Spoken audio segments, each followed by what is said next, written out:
Пошли. Все вместе. Какие ваши доказательства? They want you to comply. Cancel culture is about canceling. Cocainum. Up yours. Woke moralists. Up yours. This is systematic bullying that's happening. Woke moralists. Up yours.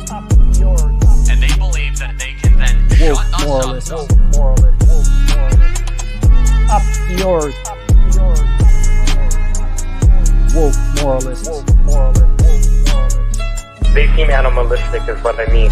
No, they're worse than animals. The woke mob, they ruin everything. They stop Ben Shapiro from going to events and speaking. They stop Ann Coulter from doing it. I will never surrender even a single inch of ground to a pitchfork mob. You never cave to the mob. We will never bow to the mob. Ever. No matter what. Do you see the final expression of cancel culture in terrorist groups like Up yours. We'll see who cancels who.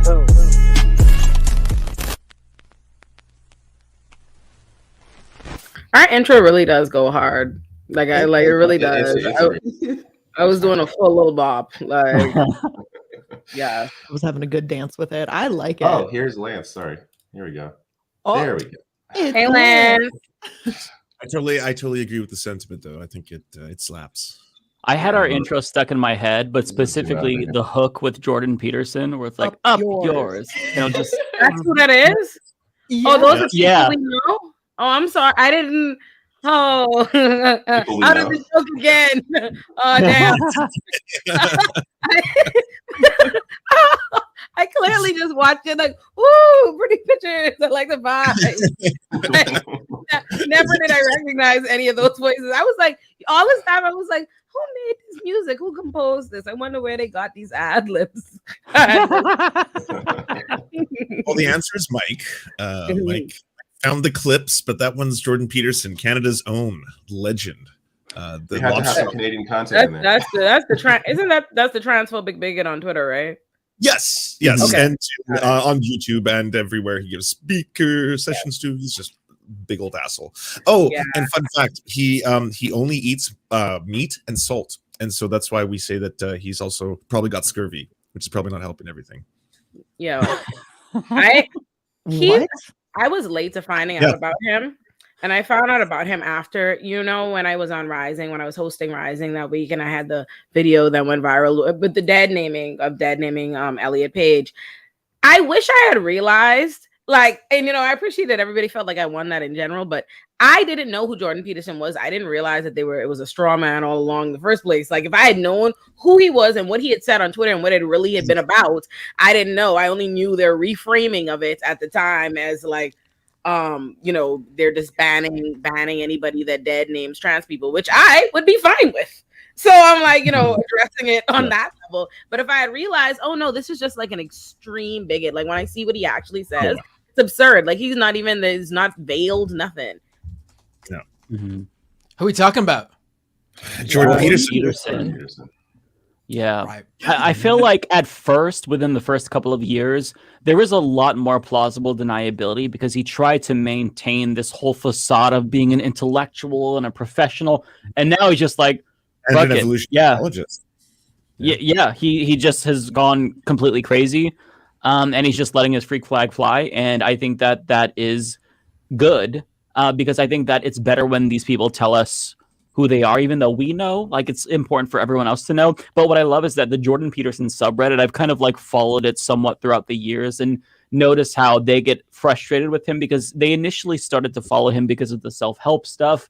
And they thought that he was like an intellectual because he was seemingly smart, articulate and whatnot.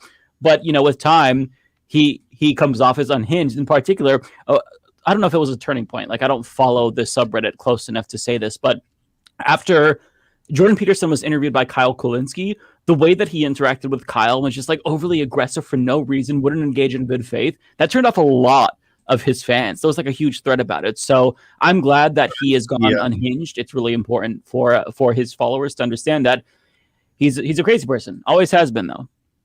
So did the video he made shortly after the Elliot Page saga. Oh, my funniest Jordan Peterson, I think, besides the apple cider not making you sleep for a month, even Joe Rogan's like, wow, bro, what is the fact that he got clowned on by his own community for that Sports Illustrated model where he's like, oh, no amount of authoritarianism will make me smash, not horny, the blood is not rising. And I don't know how he maintains a support base after that tweet. Like that's right. So many of them turned on him. The Reddit was just roasting him alive. They're like, what the fuck? Yeah, you should be so lucky, old man. You what? Come on. Yeah, of all things to get enraged about. Have we mentioned even what happened this week with him? How he got angry about what was it, toilet paper or something? It's like paper towel. We didn't mention that. No. You got. I think you have to pull up that tweet. That's you need the visual. Apologies to the people listening to the podcast, because right now we're about to show the embarrassing Jordan Peterson tweet. If searching Jordan Peterson, he also declared war on the Prime Minister of Canada by tweeting a video compilation of Bugs Bunny saying "This means war." And thought it was pretty epic as well. That happened. The man is a clown. Yeah, David, they're saying something's wrong with your mic. Oh, yeah, it sounds like it's coming through the computer. The wrong mic is selected. Oh, that may okay. I think I know why that's the issue. I'll fix that here. I wasn't sure if it was my speakers because I don't have headphones in, but now that you mentioned, it's yeah, that's.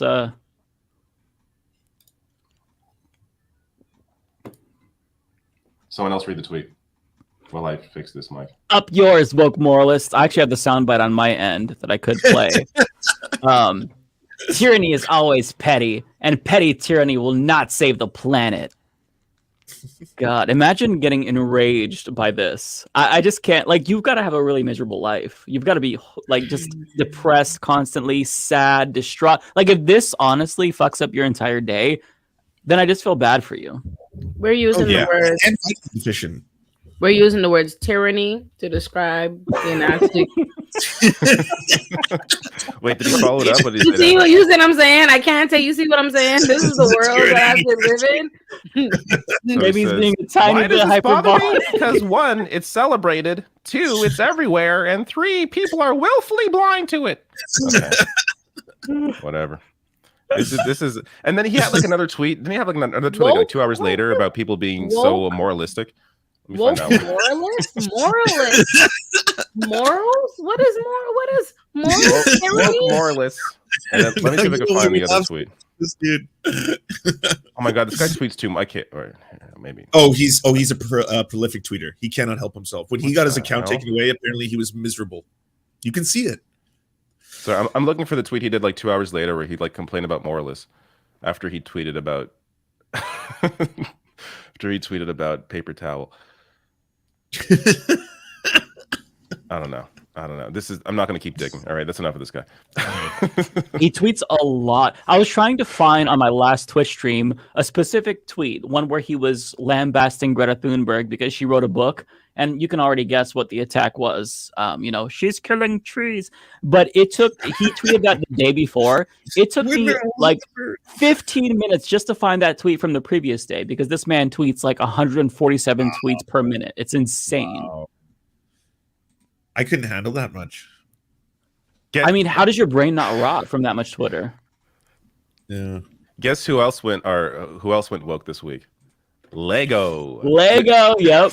Lego. You want to see this quick? This is a quick Fox News clip. I don't think they've revisited this because I think they got some pushback because this is clearly terrible.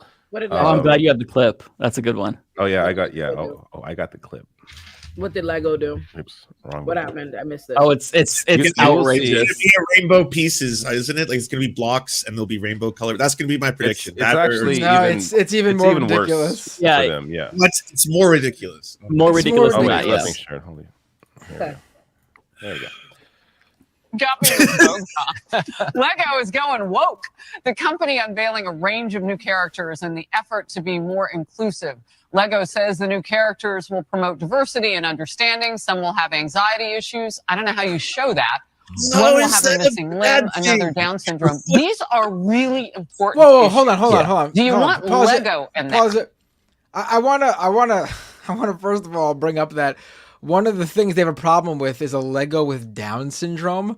That's going woke, allowing a kid who has Down syndrome to have a character that's like to have a representation. Anyone who's not a white cisgendered male that's going woke. That's it's basically. That's what they turned the word into. It's thing I don't like. But I have to point out, when it comes to the Lego with the missing limb, isn't that all Legos if you want them to? You literally build them for Lego to save some money. They're just like you build them. You could just leave. Has Lego always been woke? We have to really appreciate that Chiron, though. This made me laugh so hard yesterday. Lego goes woke.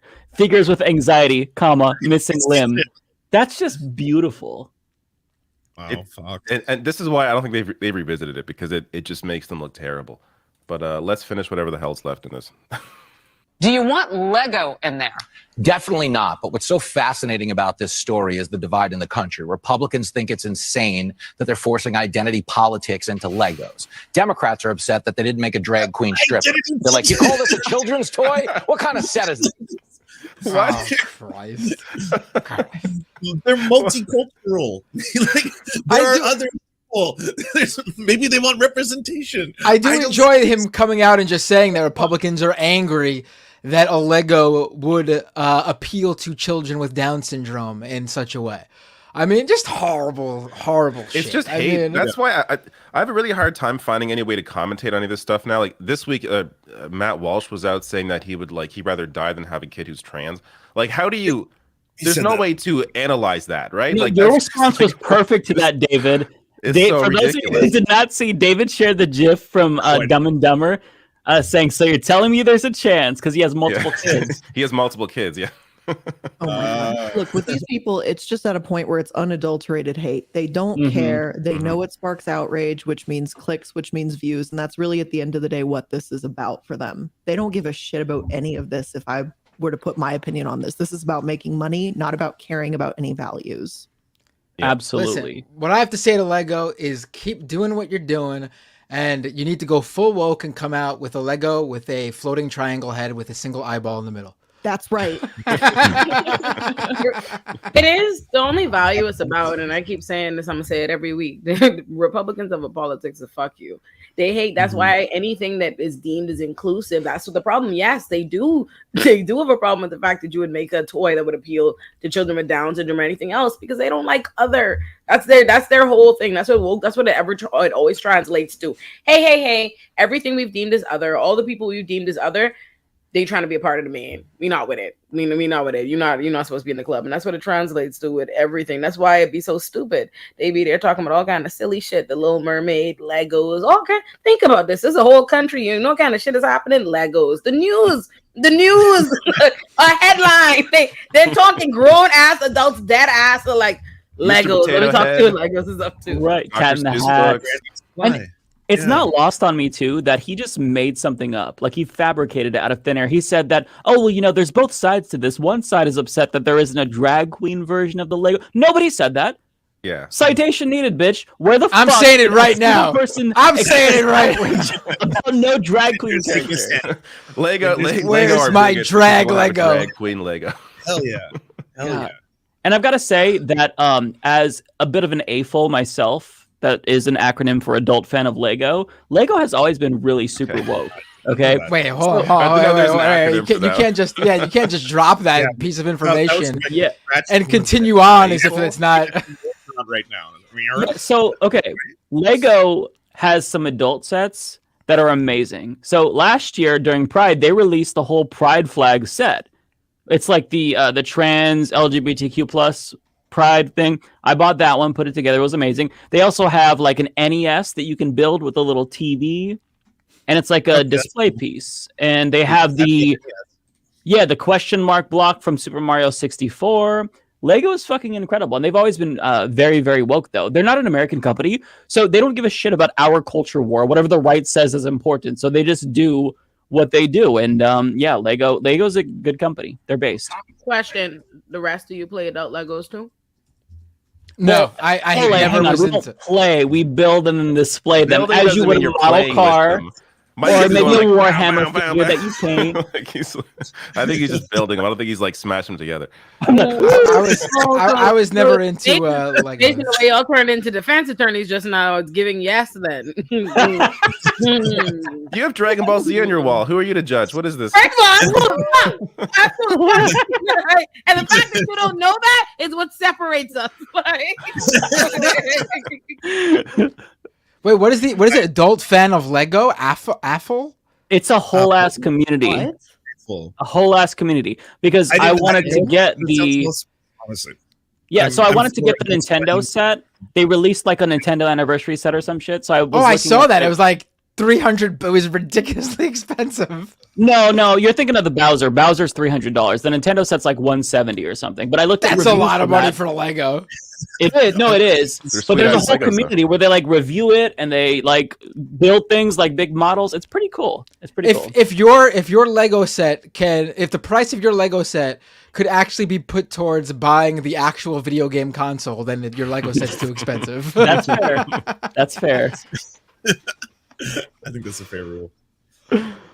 I will say as one last point on this, I think sometimes it also really sucks because in the opposite direction, there is certainly something to be said about companies that do like rainbow washing or green washing, right? Where they're basically going to use that as an opportunity to be like, hey, once a year when Pride comes along, we're gay, or once a year when Pride comes along, we're bi. Yeah, we're suddenly coming out, and then it's going to go away. We won't ever talk about it again, and then we're probably not going to do a lot of things to actually help the material conditions of LGBTQ plus people or the other people that are the quote woke quotient is getting raised for. Honestly, and then it's like fuck you after June. But on that topic, I'm starting to wonder if the problem is them or is it us, right? Because are we not being honest about what capitalism is? Like, these are corporations, these are businesses. They have one focus. They're here to make money. They don't give a fuck. They exploit people all the time. And we suddenly want them to like be masters at like feigning care for social justice and marginalized group and other. They exploit all you niggas every day. All day. They fuck all of you. They're trying to get to the bag. Like, so like to me, rather than have an actual like larger conversation about capitalism and what that means in our society, that we have these big corporations and all this power and all this money and they don't give a flying fuck about people. Instead, we're like, oh, why don't you spread out the pretending across the year? Why just June? No, not just February. No, I think we should probably condemn capitalism. That's my contribution. I'm on board. I agree. Yeah. I mean, at the same on one time, hand, I don't want state-sponsored Lego. I want capitalist Lego. I would like every week I tell you, Lego so it could be subsidized because that shit is expensive. But whoever runs the right social justice Illuminati is watching this show with like a target on David's head, just like ready to poach him. They've tried. I said no. Government mandated girlfriend? No. Government mandated Lego sets. Yeah, I will say that like I think that rainbow capitalism, it is good in the sense that like exposure normalizes it, but at the same time it is so inherently gross because these same corporations that change their logos to rainbow flags, they contribute to anti-gay politicians. Like, it's nothing more than marketing. They want gay customers. So capitalism is the problem. Full stop.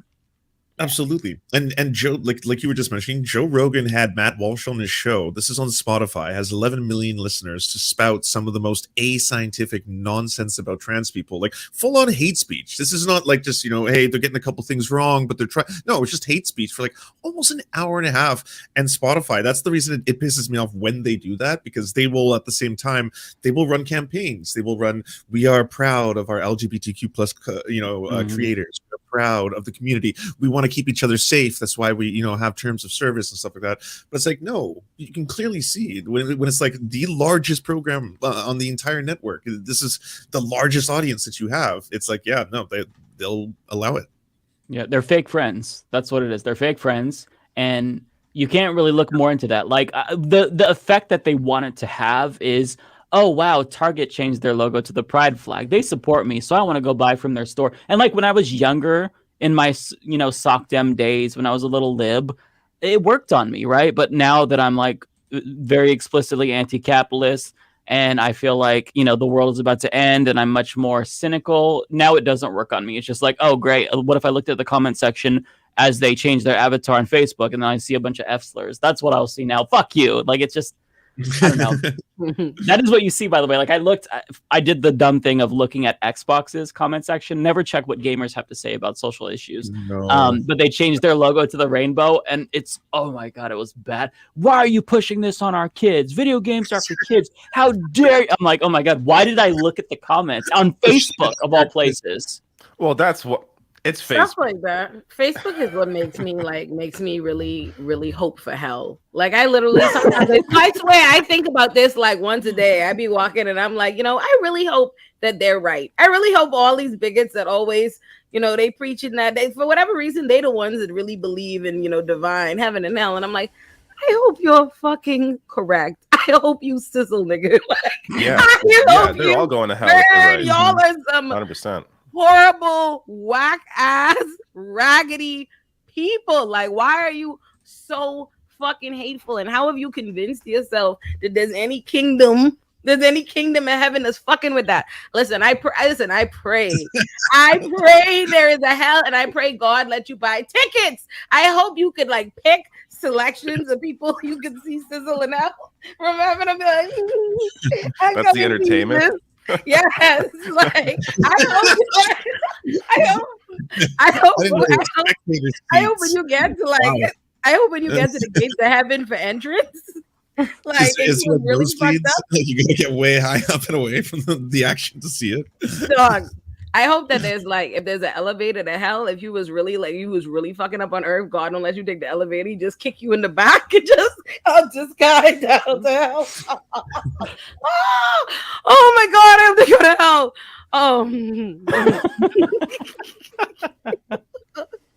Okay, all right. It's a nice thought, at least, right? Like, yeah. it does.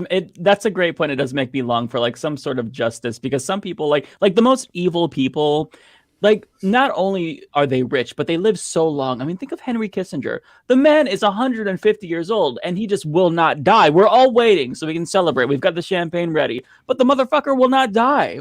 So you just like you long for some sort of like retribution in the afterlife, I saw this conversation online a couple of months back, and it's like, at this point, there is no like comeuppance for someone like Henry Kissinger. He won. Yeah. He's gonna, whenever he dies, he's gonna live he's gonna have lived a long, consequence-free life. Yeah. Although I did see one reply to this that discourse on Twitter when I saw it, that did give me a little bit of hope, and that is that Henry Kissinger can still die in an extremely funny way, and then we'll get a little something out of it.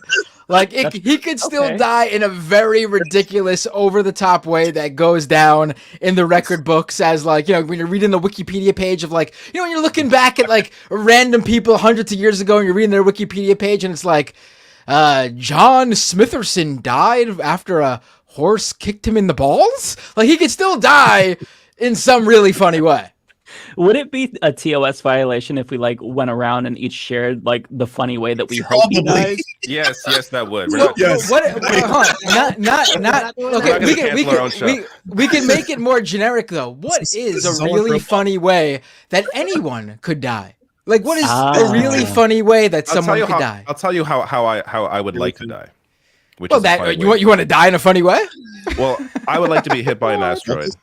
That's not very funny, being that we would all be dead with you. No, not like a giant one. Not like a giant one, but like like one that's small enough just to kill me. A David-sized asteroid. Yeah. So you want like a Donnie Darko type deal, but instead of a satellite. I want it to be instant. I feel like that's instant. So just boom, that would be done. Yeah, as instant as possible for sure would be the best way. But in terms of funny, I think that is a different category, like altogether. Like when I think of funny deaths, I think of like, I don't know, falling into something that Well, the funniest death I've ever heard is hands down the founder of Segway dying after he rode his Segway off a cliff. I mean, it doesn't get funnier. Doesn't get funnier. True story. True story. He's not lying. Yes. The founder of Segway died because he was riding his Segway and it went off a cliff. Oh my god! I'm being dead serious. That's suicide. How you don't see a cliff? Oh, it was an accident. Texting and Cliff just popped segwaying. up on him. Here, let me pull it up. I'll pull it up. But he didn't see the cliff. No. Text. I think he was like texting, literally looking at his phone and just not paying attention. Off a cliff, nigga. Is this Looney Tunes? What are we I have talking to add an addendum. It wasn't the founder of Segway. It was the former owner of like the company Segway, not the founder of the company. It was a different. I guess they had different owners over the years. But the owner of Segway fell off a cliff while riding his Segway PT near his home. That's a way to go. Wow. I'm not sure where we go from there. All right. Well, I don't know. Well, I think if I was an elderly man who was responsible for many atrocities throughout the world over my course of this hypothetical role I played in a big government, it would be very funny, I guess, if that person would have died if they, I don't know, slipped on a banana peel. Which then brought them into a... they slipped on a banana peel and slipped for a very long time, straight down the street, into a garbage bin, but they were fine. But then at that same moment, a garbage truck was to lift that garbage bin up and throw it into the truck, crushing him, but he would still be alive. And then as the truck is driving, a huge Mack truck hits that garbage truck, causing a huge explosion. He's still alive, while the fire in the truck is... I don't know, I can keep going. No, white man. I will not allow y'all to just laugh while this sociopath is in our midst. Like, I wanna say that I knew. I said it was Slytherin weeks back, right? Slytherin, that's what I said. Y'all heard that? Did y'all hear that? Y'all saw how he was very hell-bent on us having this conversation, right, about funny deaths, and then he told us not so funny, scary story. I think multiple things happening to someone is very funny. So it just sounds very like a cartoon. That's just not possible. Yeah, like a Looney Tunes type deal. Yeah. Okay. Do you remember when people gave us feedback that we're not structured enough? No, that's what makes this show fun, though. That's what makes this show fun. There is spontaneity for sure. Blair, you have the Google form, right? I did not make a Google form tonight because I thought we were having a guest, so I was like, I'll chill out on that tonight. It's all right, Raul. I got plenty of fun clips for us all to share. Okay. For me to share with you. I love clips. All right, then let's do Charlie Kirk. I'm not sure if you guys saw this today, but the witches! So oh my goodness! Don't spoil it. The witches. Okay, sorry. Well, I mean, like, there's I don't think there's any way of predicting where we're about to go with this based on the limited amount of information I've already given out. What I presented won't. Well, we'll see. Some people are emailing us. Charlie, don't. Actually, okay, wait, hold on. Is this the guy that people like? Has the small head and then people Photoshop it smaller? Yes. That's the only thing I know about this man. The small face, big head. That's we're not talking about. No. We're just talking about his face, not his. I don't know this man. Some people are emailing us. Charlie, don't make fun of witches. They have a lot of power. That's not true. They do not have a lot of power, but they do have some. If they're really into it, I do believe there's some very dark spiritual implications and dynamics here. And look, I've encountered witches before. When I was once speaking, this is not a joke. When I was once speaking at Legacy Church in Albuquerque, New Mexico, in the land of enchantment, which is, in my opinion, the most outwardly pagan state remaining in America. A lot of great Christians, but there's a lot of weird witchcraft that happens in New Mexico. I spoke at Steve Smotherman's church, and I was talking about how I believe marriage was between one man and one woman. This was back in July of 2021. I'm not making a word of this up. Mikey could attest to this. Our whole team can. And three witches came up and they started but not gay marriage. And maybe it was a coincidence, maybe it wasn't, but I got super sick right after that. Again, maybe it's just coincidence. Who knows? Maybe you think it's all a bunch of... Hold on. Let me just recap here. So during a global pandemic, he spoke to a massive crowd in the year 2021 when COVID was raging, and he talked to 3 witches. So that's why he got sick. Not because of the global pandemic with the giant crowd, but because 3 witches talked to him. And specifically, the spell that they used on him was... Incantation. Yeah, it's some Shakespeare shit. I don't know what to say to and that. all that, but that was pretty chilling. And so they came into the church. And by the way, Steve Smotherman, great friend in Albuquerque, tells me they have witches that come into their church all the time. And you might think it's all a bunch of nonsense and it's all just a bunch of vapor. Or you might think that there's actually a spiritual war playing out. Obviously, I believe that those unclean spirits are subservient to Christ and to the one God. He thinks he's Macbeth. I just realized that. Bro. I don't even know what. There's no commentary to add there, really. Like you, oh my God! Like this is what I don't appreciate, man. Like, listen, oh fuck! If you're gonna start talking about witches and wizards, like at least provide a rubric. At least provide a rubric. What were the requirements? Like, what is on your list of like 3 out of 12 things must be present to be a witch? And what did they have? Like nothing. You Charlie Kirk. You just okay witches. How did you know? How did you know? Because it's New Mexico. They have witches there. And he got sick. And why, if you were witches, if witches are bad, how come you was kikiing with the witches? Why you was chatting up with the witches? If you know witches, they approached him. Yeah, so they came from a distance, and then they did an incantation, and then he feels sick later. He doesn't know. He hasn't confirmed if they actually were witches. Could be 3 women being like, put a mask on or don't cough on us. It does sound like something he's totally like pulling out of his ass and making up. Like the night before, a ghost visited him in his bed, and he was like, "Charlie Kirk, tomorrow you will be visited." To put on a button down and a tie and go be that and go act that ass and like that. No, that's not acceptable. That's not acceptable. Like there should be some kind of law. You can't put banners on your videos and give the appearance of news when you start talking shit like this. What are you talking about? What the fuck are you talking about with the witches? All y'all folks, know. I have some breaking news, by the way, about this. We have found the witches in question. I actually have a photograph here that I'm sharing. If it will let me share it. I have to add a stream. There we go. Sister! There we go. These are the 3 witches. That's science. Honestly, seems legit. Yeah. I think so. Yeah. Unreal. I wasn't ready for that. Thank you. It's honestly unreal and ridiculousness. Well, I mean, that's not really far off. This is really cartoonish just for a grown adult to be doing this as a show, to have like, I have a news show. Let me tell you about when the witches cast me. Also, you can't in the same breath tell me you can't tell me you believe in witches but not gay marriage. I'm not going. I'm not going. Because it wasn't Jesus who told you about the witches. For sure, I know it. That's not a Jesus thing. Like that's not what I don't understand. What's happening? What's up? Like you seem real imaginative, Speedy. You seem like you could imagine a lot of stuff, but you can't wrap your head around gay people. That's really fucking you up. But you can see witches.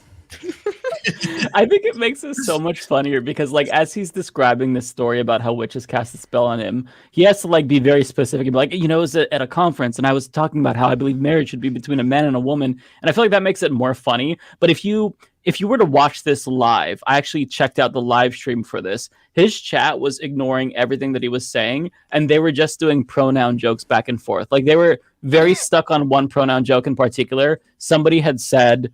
It was a user named Daffy for President. It was very substantial. And they said, my name is Michael Jackson and my pronouns are he.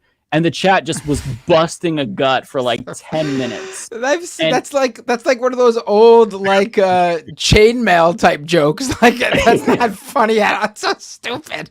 Well, it's also the one joke. It's always the one joke. Yeah. I will say though, upon thinking about it as we've been talking, I do believe that he was visited by these three witches, because that would totally explain his ever shrinking face and his growing head.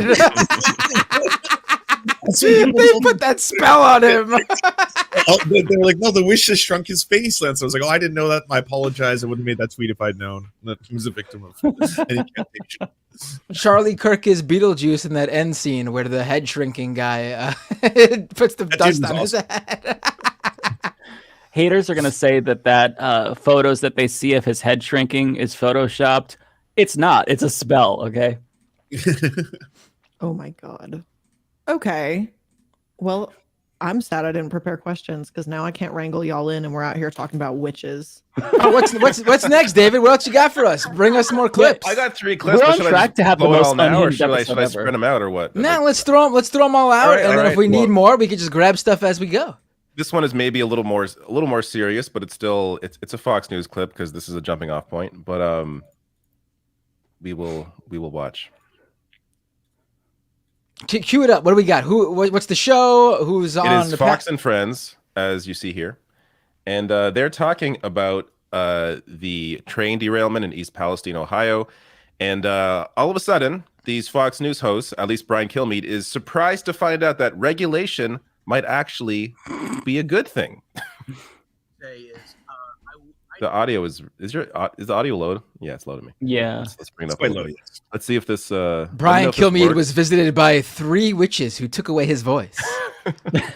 I'm also only getting one ear, but I can't. This is not my clip, so whatever. Say is I knew nothing about these derailment numbers. I'm stunned by it. That we have thousands of derailments all the time, and how costly it is, and how they're not kept up, and maybe the regulation needs to be there. I think there needs to be there's a widespread sentiment to have a look at the whole rail industry, what the lobbyists are doing, and what the actual. I heard there were 3 people on that train. Of how many cars? 20 of which had chemicals in it. Somebody at the front, somebody at the back. And is this baby's first government oversight? Is good, actually. Wait, Yeah, so does Brian Kilmeade want the government to tell a corporation how many employees need to be staffed on a train? Who does he think he is? I mean, this is this is baby brain shit. This is like obvious to anyone who's been paying attention to, I don't know, anything since, I don't know, I guess the Reagan years, if not even before that. But it seems like a lot of that deregulation started then and continued throughout every single Republican presidency, and probably under Clinton and Obama too. Yeah, yeah, and of what course, he's saying sounds like in case you don't socialism. know, on this derailment in particular, like Trump's administration they deregulated the industry to the point where ECP brakes were not required on trains with hazardous material, which may have led to this disaster being worse than it actually was. Not to mention the other deregulation and then the layoffs by this company that led to less people being on the trains. Like it's a whole, like, the issue, the heart of the issue is deregulation, which the Republican Party, that's what they're all about. And David, Brian Kilmeade is just now realizing this. I have to counterpoint that. What about if you show up and you give everyone McDonald's? Does that make it better? And sign some hats. Politically, it actually may. Yeah, I think so. Actually, I was like, "Whoa!" Yeah. He's using his own partially. You are to blame a little bit here. Natural disaster as a press op, and it's probably going to have a good effect for him. Yeah, in case people don't know what we're talking about, Donald Trump showed up to East Palestine, Ohio, I think yesterday, and showed up at McDonald's there, bought everyone McDonald's, and then talked about, how people are, working hard to get you all help and all this stuff, all this trash. This is after, of course, he deregulated the rails. Like, it's so blatant, so shameless. Yeah, he's in large part responsible.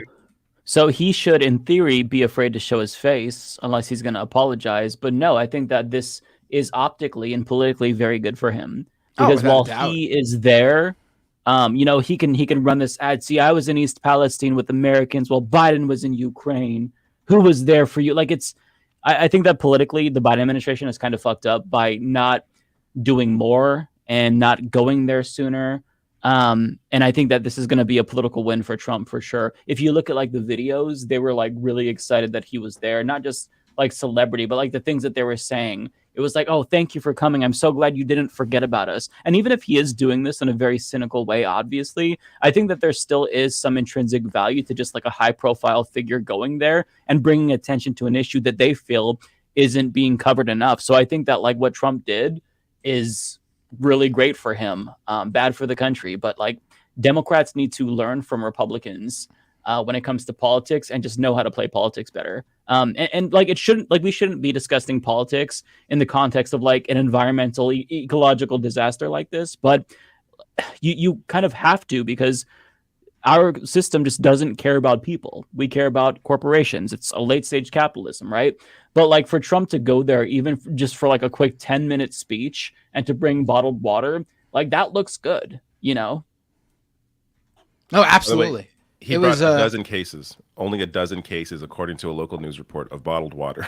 Oh, well, he said thousands. He's so full of shit. There's a really funny thing he said too about the water, where he called the water he was bringing Trump water, and then he said that they didn't have enough Trump water, so they also brought some lower quality water.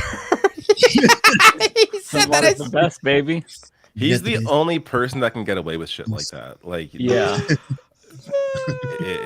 Yeah. But for Biden to be in Ukraine, for Pete Buttigieg to actually, Pete showed up today, I think, after 23 days or 20 days. So yeah.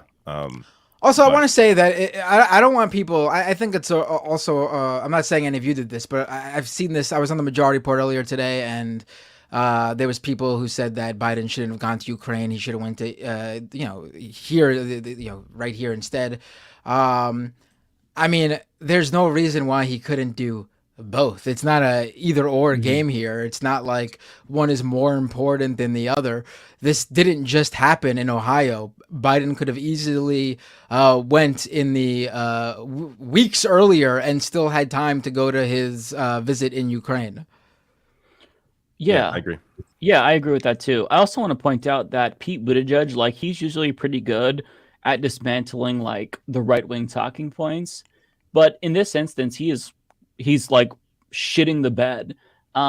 He was asked about Trump going there, and his response was something to the effect of, well, I'd love for him to call for the regulations to be put back in place. That'd be a great help. But it's like, okay, I get that. I understand that you have to say this, but you have power right now. You have to wield the power. If he deregulated, you can re-regulate. So you can't just like... That's your job.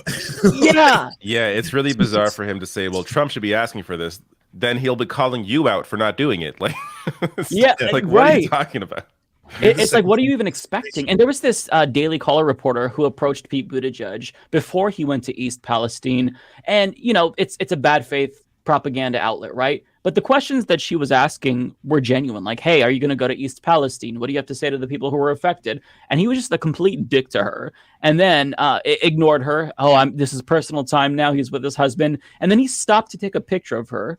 It's like, okay, can you imagine if this happened on the opposite side? I think that, Democrats would rightfully condemn a public official who is refusing to talk to press, even if it's a propaganda outlet.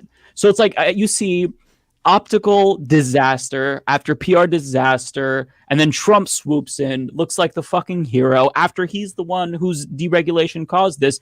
It's just so frustrating. And the lesson is going to be overall that, oh, see, Trump cares about us, when in actuality, nobody's really talking about the policies and the deregulation that led to this. And it's not like the only disaster. So back in 2018, I don't know if you all remember this in the US. So there was this lettuce shortage. I shouldn't say shortage, but you'd go into the grocery store and you couldn't find fucking romaine lettuce. And the reason for that was because there was an E. coli outbreak. Dozens of people were sick and hospitalized. And one rule that could have prevented this was taken away by Donald Trump. So, like, we've seen so many disasters as the result of deregulation, but everybody, and when I say everybody, I mean like voters in particular, tend to focus on the politics instead of the policy.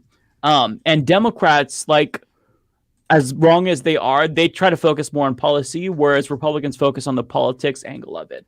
So it's like substance versus like, rhetoric and whatnot. And there needs to be like a molding of these things, and Democrats need to actually take action, but they also have to look at the politics angle of this and how they're being viewed right now. Because if I lived in East Palestine, I'd be fucking pissed. I'm like, it's been how many weeks now, and the president hasn't visited? Like, this is a massive disaster. Like, this whole area might be uninhabitable. We don't know. It's very simple. Like, this is not complicated stuff. Just show up there, and like, I get it. Biden's in Ukraine or whatever. Pete Buttigieg should have been there way earlier, or as Bender said, Biden could have gone earlier. Like, there's really no excuse, and it's as simple as showing up. You show up. That's enough for a lot of people is to see that, hey, our leadership actually cares. They're actually here, even though, again, yes, what actually matters is policy and what's actually being done. But when it comes to winning elections, when it comes to gaining support, if you're not showing up, then you're going to lose a lot of people who largely, aren't into politics. Like that's kind of what you're losing here, because Trump, I don't think is going to gain any Democratic voters from doing this. But what you do possibly gain are people who are disillusioned completely by the political system. But you have Trump showing up and doing what he does, and that can be enough for some people to kind of activate them. I know. Speak for yourself, David. Trump saying he brought some lesser quality water really won me over. I think he's got my vote. he's entertaining. That's why he wins this shit. Like, he's entertaining for a lot of people, and that's part of his appeal. Which is, it's crazy that's entertaining, but that is. I also want to point out though that obviously this is an important conversation in terms of how Democrats fuck up on the messaging and the visuals and the story that comes out of this from the media, but I also don't want to miss the what's right in front of us here, and that's the reason why Trump did this. And quite honestly, I don't think it had anything to do with Biden. This is his way of digging in at Ron DeSantis. That's where Trump is right now. That's where his mind is right now. This is calling out DeSantis and saying, I own the base, and I'll continue to own the base because I continue to pretend to be the voice of the people when you guys don't. I'm still pretending to be that populist, and the base believes it. You guys don't have that. You will never have it. What stopped we're talking about what stopped Biden from going there? What stopped Ron DeSantis from going there? He's running for president. He's got to face Trump first. This is going to be fresher. Which is why he he's hasn't. He's running. I know, but he hasn't announced. It'd be super weird he if the Florida went to governor Staten, randomly shows up. He just went to Staten. He just went to Staten Island to talk to the NYPD. He knows he's running. He's running. Yes, Bender. Then he definitely should have been there. Yes, I agree wow. with Bender. Yeah. 1000% Bender. You're on fire. Yup. Well, and to add to Bender's point, I don't know if you saw, but Trump put out a truth on Truth Social, whatever the fuck he calls it, and he was attacking Ron DeSantis for wanting to cut Social Security and Medicare, calling him an elitist. So that whole being this populist is, I think, definitely part of it as well. And while we're on the subject of him, I've just got to point out that he said probably the most honest thing, the most real thing ever. Like, he walked into a McDonald's and he's like, I probably know this menu better than you. And it's like, you know what? I believe that. I think he's telling the truth. Afterwards too. Yeah, it's unfortunate, but he was likable in that clip. Like, he was talking about how all these workers here look amazing. Like, he was very kind. He bought the McDonald's for the firefighters. Everyone that it's very basic politics. It's very simple shit. And if you know anything at all about Trump and policy and what he's done, none of it holds. But on the surface level, that's also, all by people the way. care about a lot of the time. Yeah, he went to Flint, Michigan in 2016. That made a difference. I grow weary. Why is our bar so low on the ground for white men, son? Like, ain't nothing cute about that Jabba the Hutt white supremacist talking shit. Like, we need to stop. We need to raise our bar for charismatic entertaining. Like, honestly, I agree, but this is what we're just analyzing what actually works right now, and this is what's working right now. Like, that's unfortunate, but that's what's working. And I mean, honestly, is it working? Is anybody new being mobilized? I think it's more, like I said, I feel like what is happening right here, I feel like we're observing some intracommunal shit. This is Republican on Republican. This is Trump on DeSantis. I feel like that's what is happening more. So I don't think he's not mobilizing anybody. No one knew nobody knew, like, it's fine out, but Donald Trump from this and like, oh, this is it. Like, there's no deviation. He's doing more of the same, but he's doing something to demonstrate a message to DeSantis. That's what this is. I don't think he's getting anybody new. I don't think anybody's new. No one new saw it and was like, hey, I didn't like that guy, but hey, that Trump might be one charismatic son of a bitch. I don't think that happened. I don't think that went down. Right. I think he just got on his fucking nerves. That's what he did. Right. No one who was like, I was going to vote for Biden, but then I saw that Trump went to East Palestine. But people in East Palestine who met Trump and shook his hand and got that free McDonald's and a Trump Make America Great Again hat, that might be all they needed to push them from even thinking about voting for DeSantis or whoever else in the Republican primary. Yeah. And they are now 100% for Trump. That sealed the deal for anyone who met Trump that day. Yeah, I'm sure. And I went to school in Ohio. That's actually where I moved there. I spent most of my time in the States in Ohio, and I can assure you, they weren't thinking about Biden. They weren't. He didn't stand a chance. Let me tell you, if a presidential candidate bought me a Big Mac, I'd start to listen to what they had to say. At least if they were like an ice cream cone or something. Yeah, what's going on with Ohio, by the way? I mean, there was an explosion this week, too, at some factory. I mean, all hell is breaking loose in Ohio. Fish are all dying. The birds are dying. The cows are dying. Is breaking loose in the world.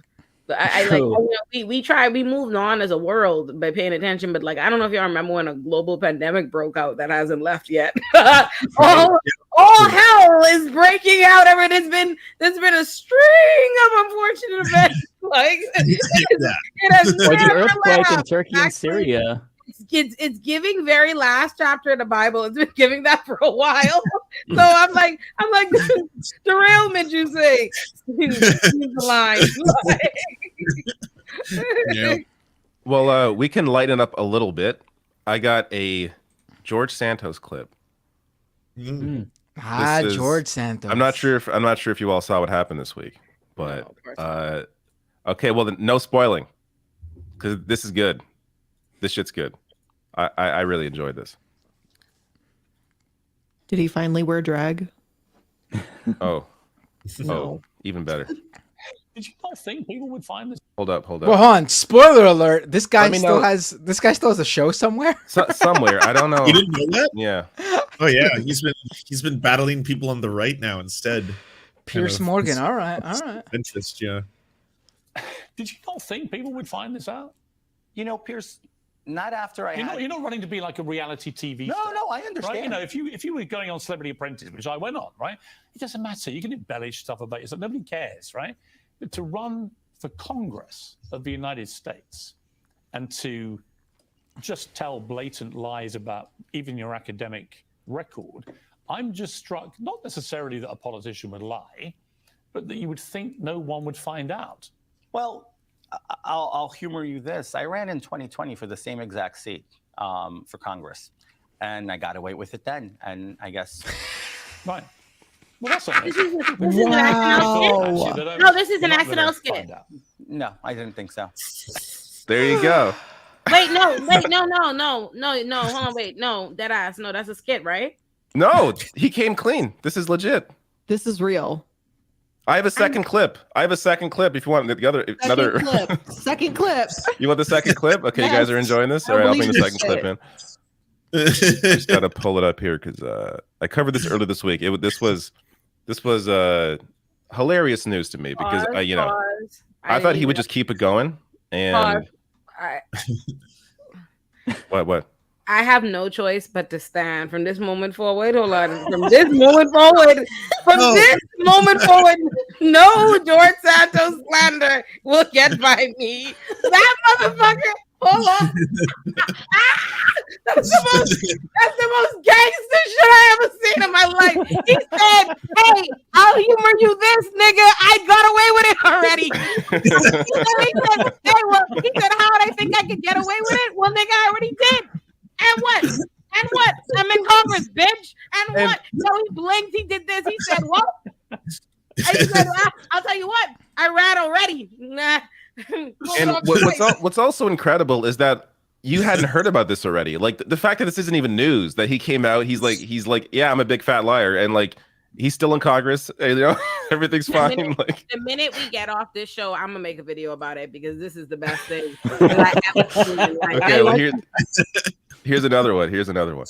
I think that part of your process of the cathartic process of redemption, if you like, it's got to start from I've been a terrible liar. I mean, would you be prepared to say that? Sure. Like I said, well, I've been a terrible liar on those subjects, and what I tried to convey to the American people is I made mistakes of allowing the pressures of what I thought needed to be done in order. This gets good. Listen. This wasn't about tricking anybody. This wasn't about this. It's. Yes, it was. No.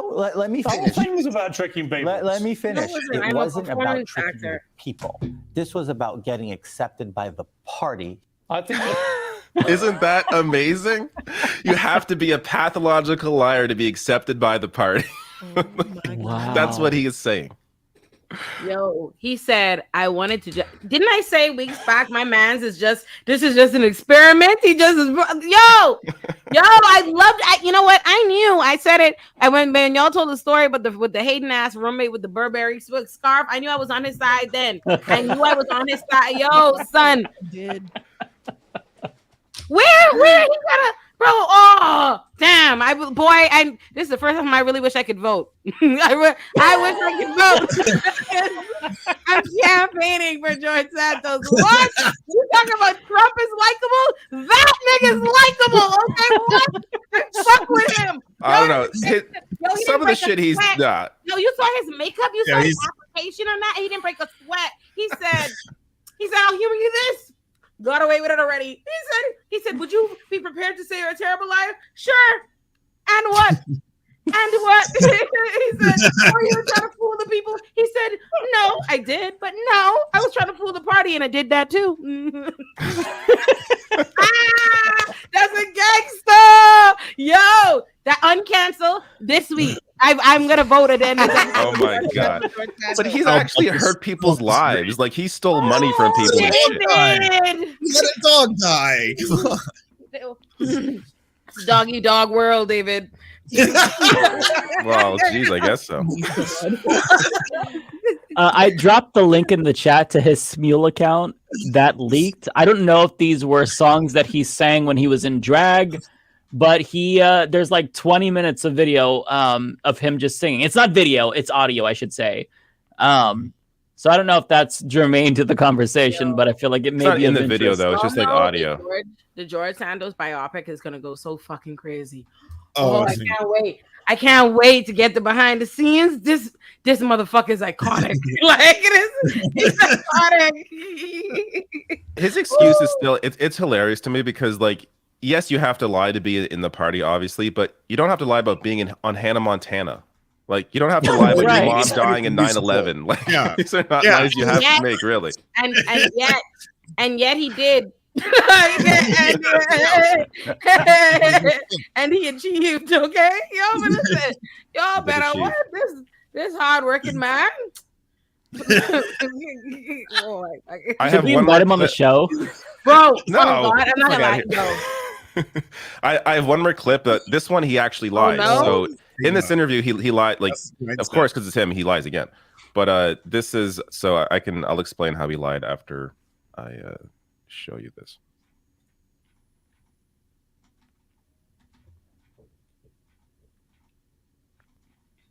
Let me just turn the audio up on my end. Let me know.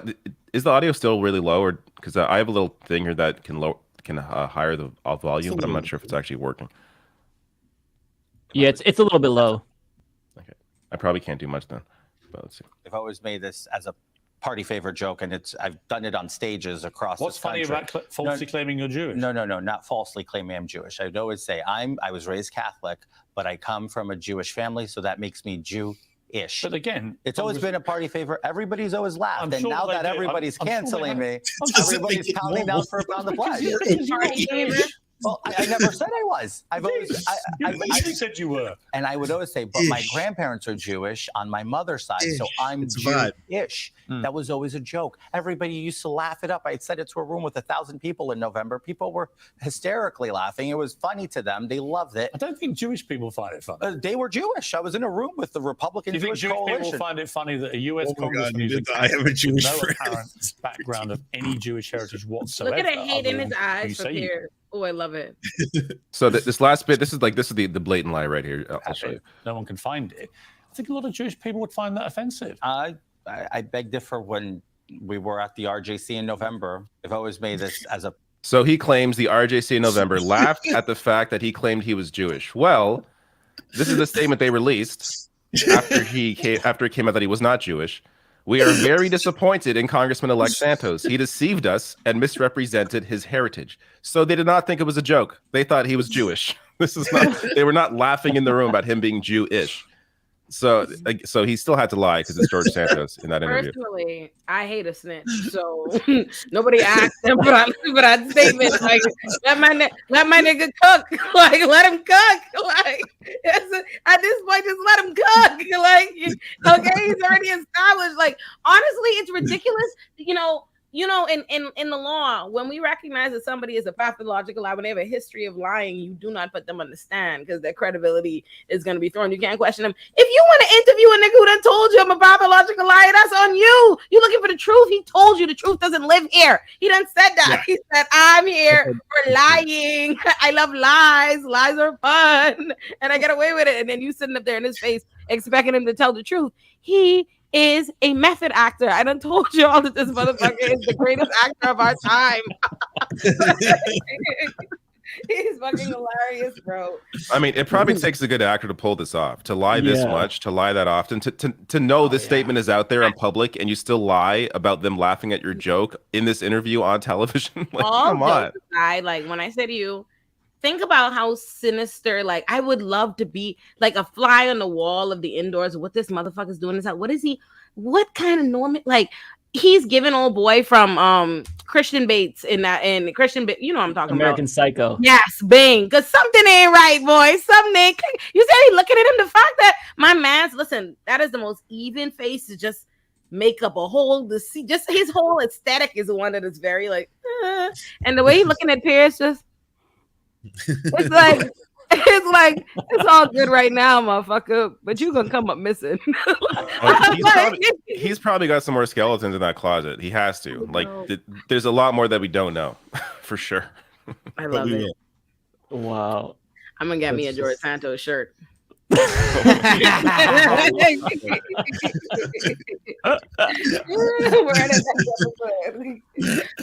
this man is hilarious. Like, the movie is gonna go crazy. Like, I cannot wait till the day they have the documentary, like the scary documentary about all the shit you found. Oh, it's gonna be excellent. Like, he's probably like a legitimate psycho. Like, there's probably some real, like, because what's up?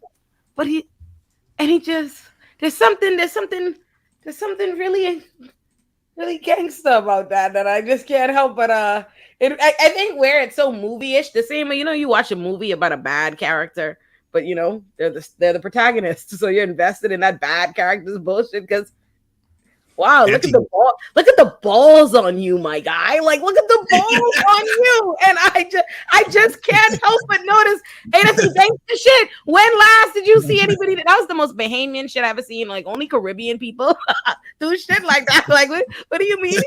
He said, I don't know when he said, oh, I'll humor you this, I thought he was gonna like start defending himself. This motherfucker said, he answered the actual question. Like, Piers Morgan said, is that you? I can't believe you thought you could fool people. And he said, well, nigga, I did it already. What do you mean? Why? What do you mean you can't believe? Why would I believe that? And he said, based on evidence and history, I made an informed calculation that 100% of the time thus far, I pull that shit off. So I'm likely to pull it off again. A gangster. I have to stand. We have no chance. This is how we know that you're such a good defense attorney, because like you're single-handedly raising his approval rating. Stocks are soaring right now. That's really be me in court, son. when I'd win bail arguments, I really thought I'd lose. I'm like, oh shit, I got that off. I'm like, oh, Judge, you word, you let me do that. Okay, excellent. Like, great, you going for it? We love to see it. That's the best. There is something just naturally sort of, I'm not saying you have to like him or he's a good guy, obviously, but there is something likable about someone who basically just looks at this, like this system, and basically pulls the wool over their own eyes. Like, he basically just said, like, I came in, I lied to all of you, I showed what a bunch of bullshit this whole thing is, and here I am, and I will face no consequences for it based on the fact that he's still a congressman. True. You picked the right party. I mean, the Democratic Party, I think, would not allow such a no. I don't think so. But that's the thing, he made it. And that shows their weakness. Like that's the issue with them. Or it just shows somebody's willing. Like, honestly, this is a masterclass in being really honest about what you're dealing with and saying fuck the rest of the audience. That man looked at the Republican Party and said, foolishness here. This is what it is. It is not a game of truth and credentials and blah, blah, blah, blah. He said, let's start doing mass. Let's do mass and let's run it up. And that's what he said. He said, listen, this is a party of buffoons. That's what he just told them. He's like, listen, no, I'm not trying to fool the people. He's like, I'm trying to give these people exactly what it is that I know that they like. And he's right. That's the thing about it. He's absolutely fucking correct. He is in Congress. That is chef's kiss. Like, that's not on anybody other than, us. And honestly, I don't know what it says about the other side too, because I'm hanging off the left, and I'm like, wow, I'm impressed. Color me impressed. Color me impressed. Like, wow. Like, if he worked for somebody, like, you realize, depending on, we don't know what George Santos' real agenda is. We don't know. That's not even that man's real name. We have no idea. Like, that man is. He has 3 names. His name's also Anthony DeValder. Or 4 names, actually, if you include performance names. Exactly. Yeah. So we don't know who created him, who sent him to destroy SB613. Like, we don't know. Like, so we don't know. Like, he could be Severus Snape. We don't know. He might be there for us. We have no idea. Like, we have no idea who sent him. Like, I'm like, the world may never know. Find out next on Dragon Ball Z. I'm waiting. I don't know. So I just dropped a story in the chat. I don't know if you guys want to talk about this. It is very, very spicy. Lots and lots of gay slurs. But I don't know how many of you are familiar with the Log Cabin Republicans. Basically, they're gay Republicans who try to convince everyone else that the Republican Party is welcoming and inclusive. So the Log Cabin Republicans has an affiliate organization called Outspoken, and they just announced their list of new ambassadors to the program. It's mostly self-loathing gay and trans people. But one of the individuals who they hired is quite literally a self-identified homophobe. And there's a video that we have queued up right now where she says it. Like, she says everything.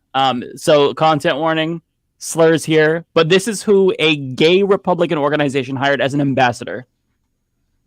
Hey, faggot, are you being serious right now?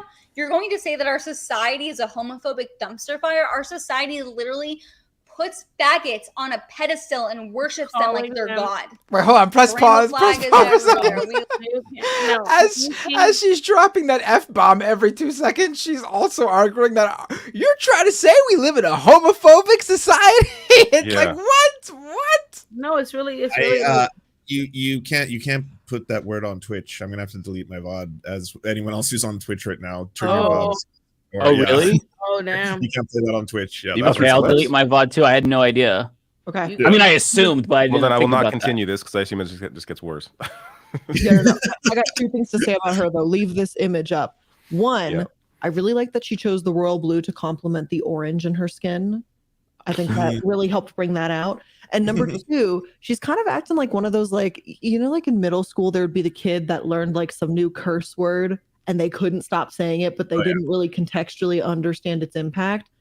That's kind of what she sounds like. I know she understands what the F slur means, but the way she says it sounds like she has no fucking idea what it actually means. Like, she's like, oh, this will piss people off. I can just say this and sprinkle it in. Yeah. People are so evil. These people are so ass. But the response to criticism from the organization itself is almost more unhinged than her. So I'm going to post the link here for David to share if you all want to watch it. This one does not have slurs. I pre-watched it. But this is the official response, I'm assuming, from criticism, even from Republicans. Brad Palumbo, Washington Examiner, he's a gay conservative. He wrote an article denouncing this. So there were like legit questions like, hey, this is the only outreach that we have to gay people and trans people. And this is the response here that you're going to see. It's another ambassador who I think is just like a meme character. And this is what they think of gay people. Well. Oh, sorry. It's not. I didn't put it up. Here we go. This is Steve from Outspoken USA. I'm your Director of Liberal Outreach. Today, I would like to give a gratitude post to journalist Kyle Mantila of Right Wing Watch for his impeccable skills at journalism in uncovering Isabella Riley Moody, who is a known homophobe. She has just been appointed an ambassador for Outspoken USA. I have no idea how she slipped through the cracks, but I want to thank you so much, Kyle, for uncovering this dirt. I'm going to use my influence to do whatever I can to boot this homophobe out of our ranks. Thank you so much. Jesus. Like, that's their response.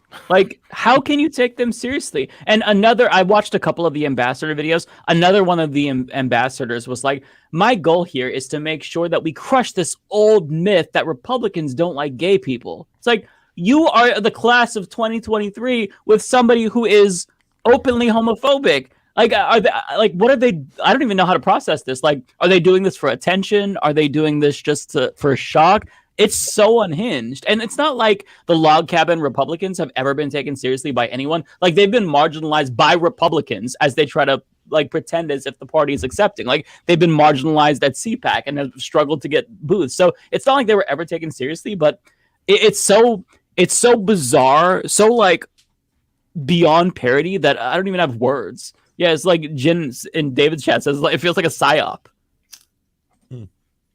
It's very weird. I don't even know what to say to that, honestly. Yeah, I'm just lost. I didn't know this was a thing. This is a whole world I didn't know existed. I've followed the log cabin Republicans for a very long time because they are, like, I'll be honest, they're lol cows, but they've always tried to be like very serious and very adamant about, no, the Republican Party is a place for LGBTQ plus people.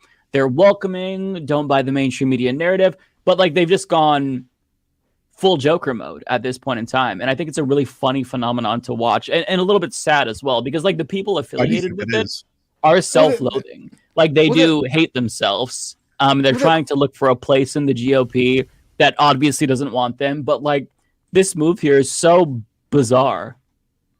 Right. I mean, the whole role of the log cabin Republicans was to whitewash how, the right thinks of gays and lesbians. And I'm not even going to go down the line of the rest of the LGBTQ people because they never pretended even to care about them. It was only to convince gays and lesbians that the Republican Party...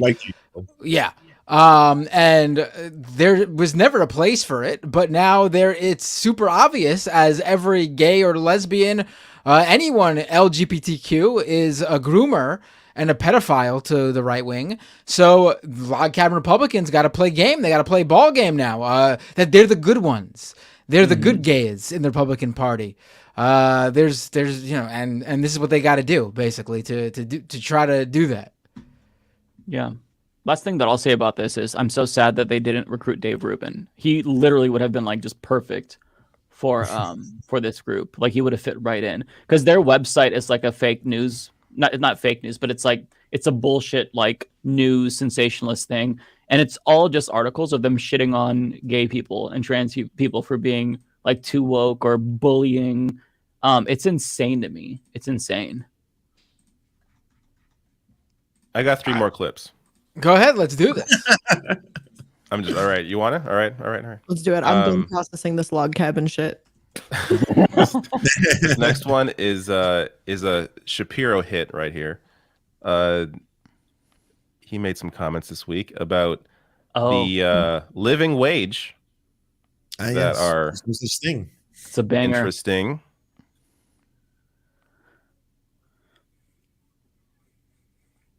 Oh, dude, I keep forgetting. Okay, it's not auto-adding like it did last week. That's why. There we go. Well, I mean, first of all, the wage to cost of living gap would not exist in the absence of regulation and subsidy, at least not nearly as much. The fact of the matter is that one of the reasons you have housing shortages in blue areas is because of development restrictions that are largely created by the left. The reason that you have massive inflation right now is, again, because of left-wing financial policy. What? It tends to be that wages... Before we even get to the wage part, a left-wing housing policy is guaranteed housing for all, is public housing. That's not. There is no guaranteed housing for all in America. The idea that the left is the reason why people are homeless, why there's a lack of housing for people, affordable housing, is completely ridiculous. You can blame both parties, of course, but the Democratic Party is not the left. But that's how they throw everyone into the same bucket. But anyways, it tends to be that wages move in tandem with costs, generally speaking, because again, there is no such thing as a non-living wage. Nobody dies on their wage. That is not a thing that. What? Nobody dies on their wage. Oh my god! Completely insane. This is honestly every week. The real issue is that one side operates where you literally have to have facts. You have to site check. You have to this. You cannot just spew things off at the mouth. And the other side just fucking what on earth would no one die? They lie with impunity. And there's working homeless. There's people who are homeless and live in their cars. Yo, the average American lives check to check. Okay, the average American is one missed fucking check away from shit erupting from underneath them. The majority of what is debt in this country is medical debt.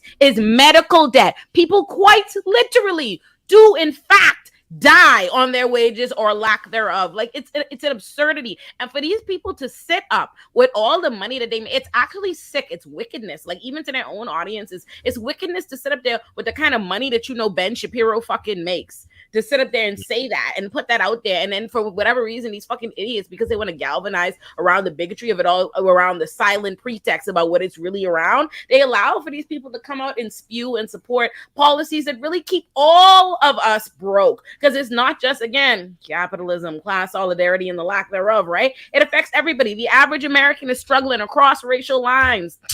Lying ass, my God. All right, play him.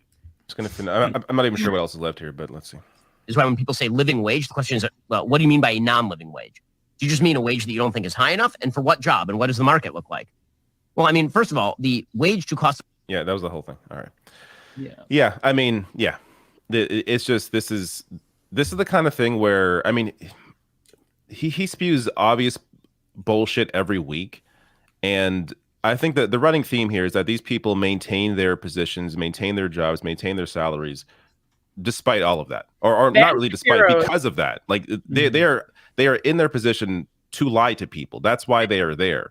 And billionaires, they're millionaires being paid by billionaires to lie to working class people, and they do this on a regular basis. As of 5 days ago, it says Ben Shapiro's net worth. Ben Shapiro is 39 years old.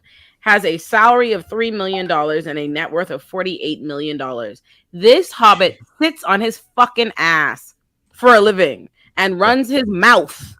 And he has a $48 million net worth. That person is going to sit there and tell you that whatever you're doing, depending on what you're doing, whether or not he respects it, your working class labor, whatever it is, or you do not deserve a wage where you could somebody making millions of dollars to run their mouth gets to tell, it's perfectly acceptable that there's a wealth of people in this country living beneath the poverty line, that there's a wealth of homeless people, that the majority of Americans are living check to check. It's sick. Like it shouldn't even be allowed. It's sick. It should be called out as an egregious bias that can't even work. Like you can't say that shit in good faith. Like how much they paying you to sit on your ass here? And he pretends you don't even dance. He does it while pretending to stand up for working class people, railing against like Hollywood elites, for example. Guess who his parents are? Hollywood elites. His mom was a TV executive, his dad a composer in Hollywood. Two Hollywood elites, and he rails against the Hollywood elites. Pretended to be working class, or not working class, but pretends to fight for the working class. It's all just a complete ruse. Network, or I guess online studio that just offered Steven Crowder $50 million. I mean, yeah, spread over 4 years, but like that's just obscene cash. You know, that's like what news hosts get to say that kind of shit. That's more than Anderson Cooper makes at CNN. That's fucked. Yeah. That's fucked. Right-wing money goes very, very far. They have so much unlimited resources. This is why their shits. This is why they top the Facebook video charts every week, because they pay for a shit ton of advertisements. They push their videos up in the feed because they pay for that to happen. And every week, if you see like there's like Facebook video rankings every week, Ben Shapiro is up near the top, if not at the top, every single week because they have unlimited resources to push this garbage out there. And this is why Facebook in particular, because it's so easily gamed. This is why people on Facebook are so fucking stupid, because this is the shit being pushed to their feet on a regular basis. Yeah. Sorry, Facebook audience, people watching.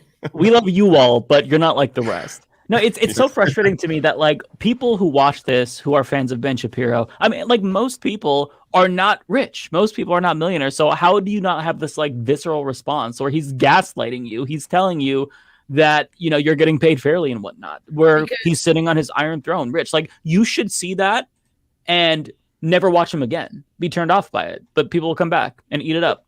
They don't care about, because that's the thing, right? You, by galvanizing, what they're rallied around is the pretext, right? What it's really around. That's what all this whiteness, all this, that's what all this woke is, all these culture wars, all these different things. But that's what they're really about. They bought into the idea. That's why, you know, it's not allowed. You're not going to hear any mainstream critiques of capitalism. You're not going to hear anything about class solidarity, because what they need to be convinced of is that what it really is all these marginalized others and here trying to take from you, and they're trying to get more, and they're bleeding this thing. That's why you don't have, and you're not getting what you rightfully deserve. And that's what they're really rallied around. What he's really saying is these broke ass niggas who don't deserve no more than they're getting want more, and we won't fucking stand for it because they are not like you hardworking, good Americans. That's what he's really saying. That's what they're galvanized around. The rest of that is just pretext. Yeah, they don't feel like he's talking to them. Yeah. You know, he's talking about the people who are a lower caste than them, because, you know, a lot of people, like, there's this whole trope that Americans feel like they are just, I don't know what the saying was, like, they're gonna be a billionaire someday. They're just like currently humiliated billionaires, and one day they'll be a billionaire. So they don't want to be too hard on billionaires, when it's like, no, I'm sorry, but you're never going to be a billionaire. You're not going to be a millionaire. Like, in order for you to become a billionaire, like statistically, you're more likely to get bit by a shark or struck by lightning twice. So it's not going to happen. But because of this hope, this whole American dream, which is capitalist propaganda, like, this is why people believe the bullshit. It's sad. All I hear you saying, Mike, is that there's a chance. Telling me there's a chance. All about the chance. Now, will you sell your friends out for the chance is the question. And your colleagues. No. I'm gonna take that lull. Blair, Why did you all look so sly just then? Blair, take that lull. Jump in. Last All one. right. Oh God, I don't know how to change the subject. I even helped you. I know you did, and I still fucked it up. Shoot, I don't know. I mean, I've been looking at Colorado news. Obviously, how yesterday there was multiple warnings of active school shooters at multiple campuses. I know that's not very funny news or anything, but just that this shit keeps happening and it's getting really old.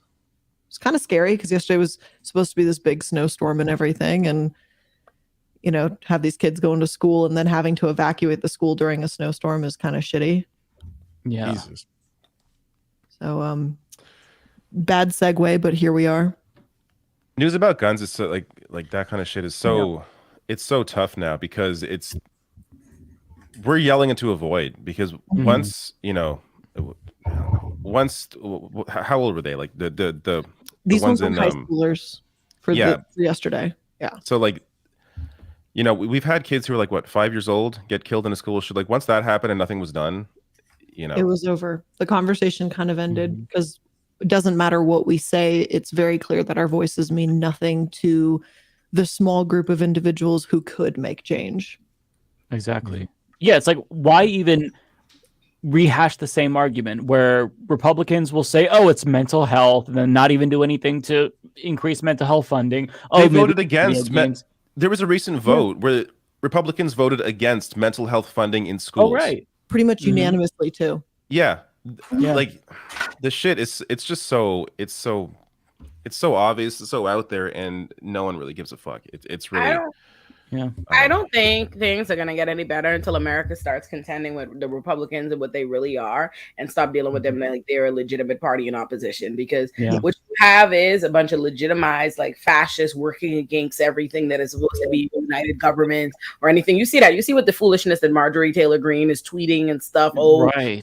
Separate places like that. They're like, what points do we contend with what is really happening? Like, this is a country, like, it's not like war and civil war are things that this country doesn't know. It shouldn't be so, like, you know, out of the realm of possibility. But let's look at what we're really dealing with. What we're really dealing with is a party of fascists that actively want no parts of any level of equality. They only see who they care about as one tiny aspect of the population and fuck everybody else. They are on a concerted effort. They're putting their money and all of their power behind doing everything that they can to strip groups and entire people full of rights. I think the problem is we keep talking about them like they are just somebody, like they're just a regular opponent, as opposed to a literal fucking like enemy of unity, son. That's what they are. Like, that's what they are at this point. Like, and they be saying as much in plain sight. They literally be like, fuck your election, fuck how it's supposed to go. No, fuck a peaceful transfer party. And because they do things in such silly, stupid, fucking goofy, and they intentionally do it that way. They have these big stupid characters. They do things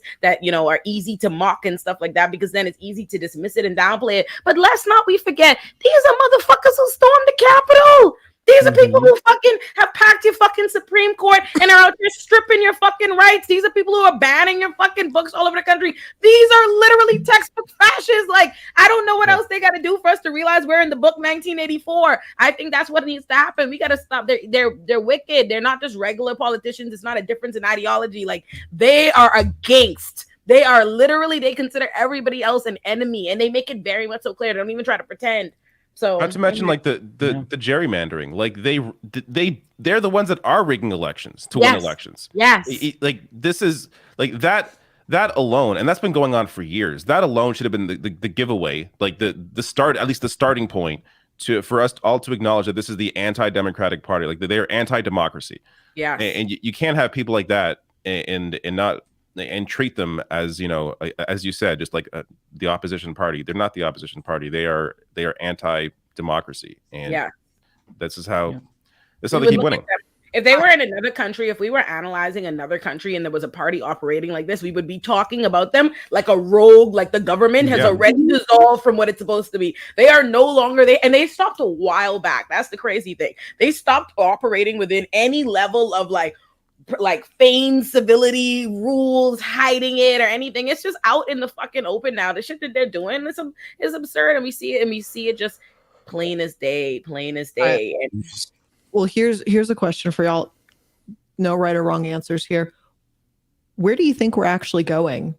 Because, you know, you look at history, right? And I'm not the first person to make this comparison, but you guys already know where I'm going. Where are we actually going? What do you guys actually see happening based on what you guys look at, what you guys cover? Where do you actually see this ending?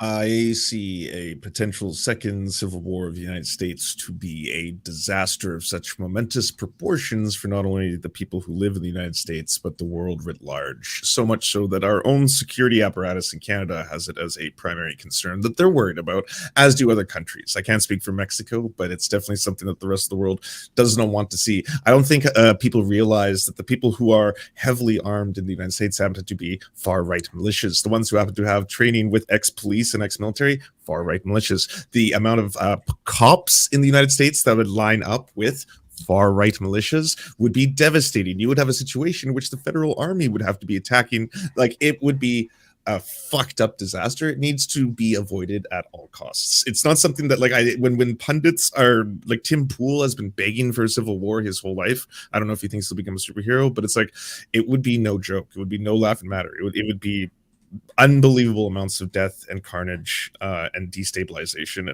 and of a very populous country, you know. And yet you recognize that it seems very much so on the playboard, don't you? Oh yeah. Oh yeah. At the same time, it's like, not to say like I'm calling for it, but it seems like a big event is almost necessary for there to be any shift at all, because how else are things going to turn around if there isn't some kind of, you know, crescendo like that, where there's this coming together, like something massive has to change or happen for there to be some actual changes.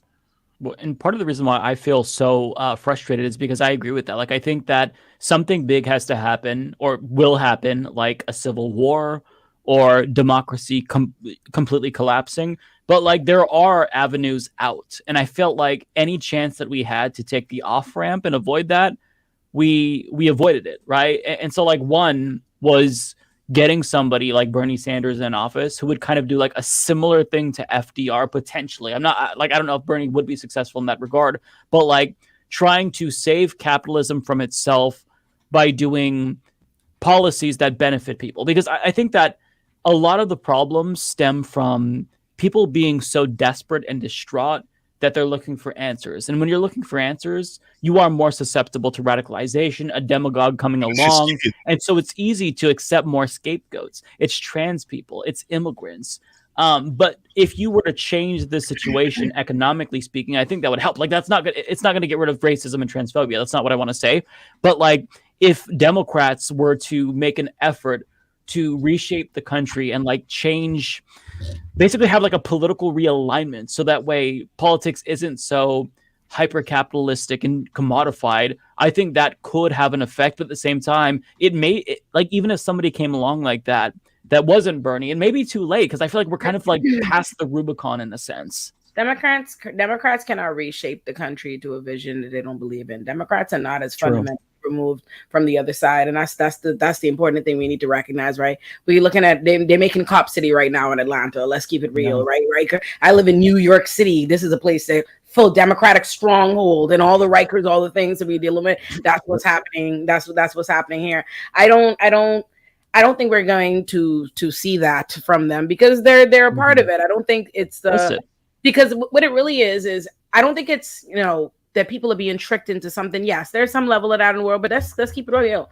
The team with the home court advantage is who's up. The reason why they have so much more money, they have so much more power, is because they always fucking had it. All they are doing, that's what I keep saying every week. Everything that they're doing is not new. They are just reframing, rebranding, restructuring the same old arguments. The reason why, they're so successful at it, they have the stronghold, is because this has been what the country was built on. It's not the country. The country didn't have some like ugly shift and turn from what its ideals are. The country is just it's just carrying out what the country's been doing. And the reality is, the Democrats and the Republicans, look at who are actually in power, and not just everybody who has to in the nation, the billions of people who live in a country, and then they have to choose between in this two-party system. So, you think of the whole lot. But no, look at who's actually in power in this country, and what they want and what they believe in, and who has power and what groups have power. Do you think they are fundamentally unaligned with what it looks like in this world, in this country? For other? No. Yeah. I think, it's going as it's always been going. Mm-hmm. Yeah, we're headed in one direction, and it doesn't look very good. And yeah, I think that's perfectly put. Democrats, they've had the opportunity. They are capitalists. That's the thing. It's like both parties are neoliberal. Both parties, at the end of the day, they serve corporate America, and our system has been transformed to be even more commodified than it was at the start. I mean, even elections are now commodified ventures. And this isn't necessarily a new phenomenon. People look to Citizens United, but back in the 70s with Buckley v. Vallejo, that's when our elections started to get commodified. So there was a 2014 Princeton University study that I always reference, where they looked at policy outcomes, and whatever the elites and special interests want, that becomes law. But average Americans have a statistically non-significant impact on policy outcomes, because we're not who the politicians, are there to serve. We may elect them, we may vote, so we're democratic in that sense, but ultimately, when it comes to governance, we're an afterthought, if even. Saying we're an afterthought would be polite. The government doesn't, both parties are terrible. One party's better than the other. I'll never say that they're equal. Right. But, ultimately, Democrats, they refuse to do what is necessary to fundamentally reshape the country. So that's what, in a way, that's how you see fascism arise. That's how you see authoritarianism arise. It's not, and just to kind of move away from America, it's not just an American phenomenon where you see weak liberals enabling fascism. If you look to Turkey, the weak liberals enabled Erdogan's rise, didn't, compete enough. Pre-Bolsonaro, the Liberal Party without Lula was very, very weak. Right now, it's led by a far-right authoritarian regime, one that is openly asking for the execution of homosexuals and things like that. And Right. This the intent, but we're not criticizing it in the same way we do a lot of other countries that are doing, pretty much apartheid states. Like the fascist movement is international now. That's the thing, and it was always going to be the product of global capitalism, because ultimately, if you take all the resources and you just like concentrate it towards the top, and people get desperate and they starve, and like that just creates social unrest. So like that, in addition to all the underlying factors and the systemic factors and the issues that were there from the founding of our country and other countries, it all just compounds, and eventually the dam bursts. And we're kind of to that moment where we're waiting to see the dam burst. What is that going to look like? Nobody really knows. But I see some lefties talk about how, oh, well, nothing's going to happen. We need a revolution. It's like, see, the problem with that is, do you think we're closer to a socialist revolution or a fascist authoritarian revolution? I think we're closer to the latter. So that scares me. So it's like, I don't know what the answer is. I think that the one source of hopium is worker rights and unionization. I think that really is a force for good. But ultimately, and also revolution. George Jackson talks about this a lot in his books, and so does Huey Newton. Revolution isn't necessarily like, people talk about revolution as a spontaneous outburst that is just disorganized and chaos in this way. Like you're gonna good faith and bless your way into a revolution, right? But a revolution would have to be something that would be organized, and it would be organized by revolutionaries. At the end of the day, you have to have an honest conversation about what your role is in a movement and what you are able and capable to do. And if you're not that, shut the fuck up. The reality is, the rest of the average person is not a fucking revolutionary. If you're tweeting about it, if you're tweeting about how we need a revolution, chances are you're not the person that is ready to give your life or go become a political prisoner and go start a revolution. Training for revolution.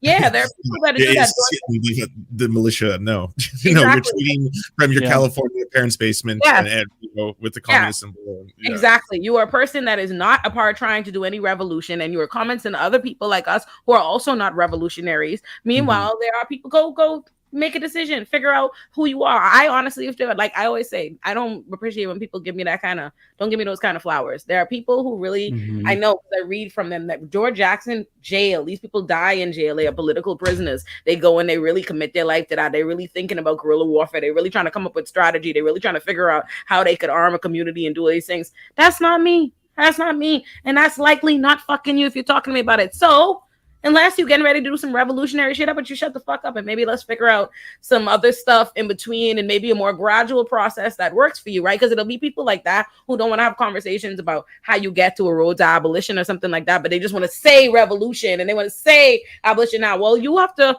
either two things. Either you're the person that is prepared to go get up and be the spontaneous person and go do the revolution and go put your life on the back, or you need to go be a part of some kind of communal effort to work us towards that. It's got to be two. But the other, just the litmus talking, this the purity test of, oh, we need a big thing. Yeah, okay. Are you doing? Yeah, we need a lot of big shit to happen. People are still waiting on Jesus to come back. That's a real thing. You any other ideas? Any other ideas, my guy? Yeah. And to add some hope, I mean, we talked about Brazil and Bolsonaro.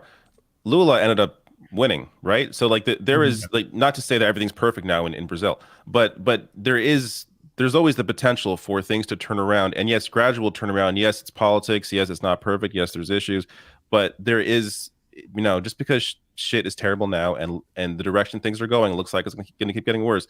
There's always the potential for something surprising to happen, where there is a shift that we didn't see coming, and oftentimes big changes we don't see coming, and they could be bad, they could be good. So the history isn't written in stone. Things can definitely change, but it does take a different sort of, in the U.S., it takes a different sort of a Democratic Party to do it, because the current one with the current leadership they're not capable of any of the change necessary. But you have, a leader come out of nowhere, replace that and change things from the top down. Things can happen. The thing I was thinking the other day, which was just kind of a weird aspect of history, is that the war on drugs in the United States, it's something that was sold as, we need more punitive measures. And it doesn't matter if it's Democrats or Republicans, they're consistently passing harsher and more draconian drug laws over and over and over again. And it was sold as a war when that's a medical crisis. It should have been a medical crisis from the very start. And now I think it's gotten to such a point where this could be a winnable battle. Like libertarians, some people on the right, most of the people on the left are all at this kind of point being like, this is ridiculous, right? We're still doing that war on drugs for like personal possession, for personal use of things. This has a lot of racist origins. It seems like it's disproportionately affecting minorities and incarcerating them, even though white people, black people, they use drugs at the exact same rate, around the same numbers, right? So I think that could be an angle that might have a lot more teeth, that could have huge effects, like massive effects all the way from the top on down, if the US can start to like dismantle the war on drugs, because it's a global war on drugs too, that like obviously the rest of the world follows your lead. And why? And which country is in that global war on drugs? What color people? Who be really told you? almost like it's on purpose. like they wouldn't dismantle that. They're like this perfectly well working machine I created. Why would I? This is my baby. This is Model A.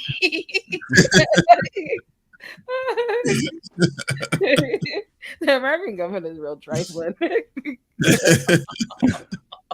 Like, America really be out here like destabilizing whole countries, and then like when the people come there to try to migrate, be like, "What the fuck you doing here?" That's really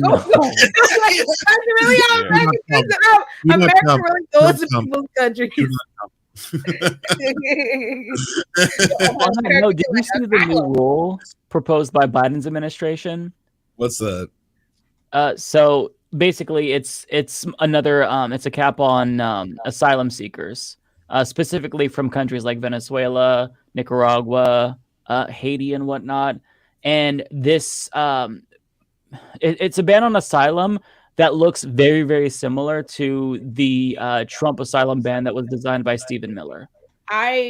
Listen, I'm gonna say this. As somebody who is an immigrant in America, very much so lives at the mercy of USCIS. I've been telling people for this from jump.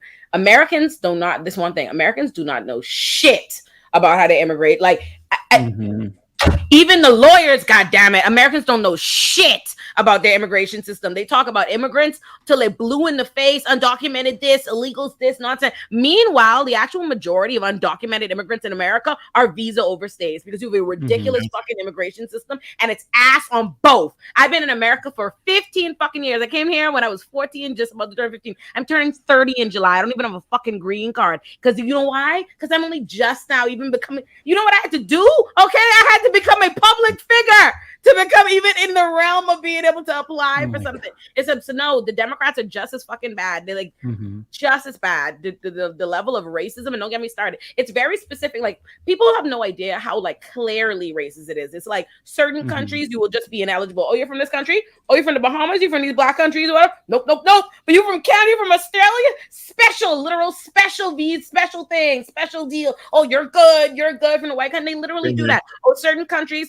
India has like a fucking 10-year backlog. Like it literally varies. We were in different preference groups. Certain countries that completely just eliminate no criteria other than that black ass country. No, fuck that. It's not a coincidence. You don't hear that. You don't hear them. Where's the quote on Australia? Where's the quote on Britain and Canada?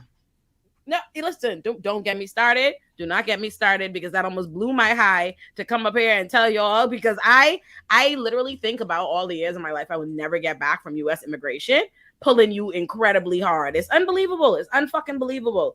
Ungoddamn believable what you have to do to be able to stay in this country lawfully. Unnavigable, fucked up, stupid ass fucking system. Bullshit. And then people say shit like, why don't you just apply for citizenship? Oh, you can pass the test. I'd apply if I could. You can't apply. You can't fucking apply. Yo, do y'all know when I got denied for a visa in 2019? They told me I meet the standards of an extraordinary alien, an extraordinary alien with an advanced degree, with a profession as a lawyer that is of substantial merit. But my desire to represent the poor and indigent is not of national interest to the United States of America. So denied, bitch. Like, as a public listen, y'all don't know. Wow. Y'all don't know. U.S. immigration, tough. Yes, the Democrats are just as bad, just as fucking bad, just as goddamn bad. I'm just as bad. It's just, like I said, that's why I keep saying what it is. The real disagreement between the good whites and the bad whites is how they present. I'm telling you, that's what it is. The real problem they have is that the Republicans are out here just acting a goddamn fool, not hiding it, not doing no nice theatrics. You're supposed to make it cute. You notice why in Get Out, they're all liberals, right? They're all Democrats. They're all Democrats in Get Out. They're all fucking Democrats. But, you know, they do all their wicked shit palatably. That's the real problem. That's the real problem is why are you parading these pictures at the border? Why are you, you know, showing it to the people? Why are you creating a fanfare around it? You were supposed to do all this wicked shit quietly in the night and then just spread misinformation and propaganda about immigration in general so that the whole country is misinformed in general to have this whole fucked up idea that's real xenophobic. That's what they want it to be. Child, don't get me started. And rant. Well, that was a beautiful rant, by the way. But like, what's so fucked up is that no matter what, like the Biden administration has been as ruthless to immigrants as Trump, but Republicans still say that he has open borders. Like when Biden came in, the borders just opened up like that. It's such bullshit because like I think that even Ronald Reagan, like he gave amnesty to millions of immigrants. Today he would be too far left for the Democratic Party, which just shows you like how far this conversation has moved to the right. Fucking Melania Trump was a visa overstay. Like let's start there. Like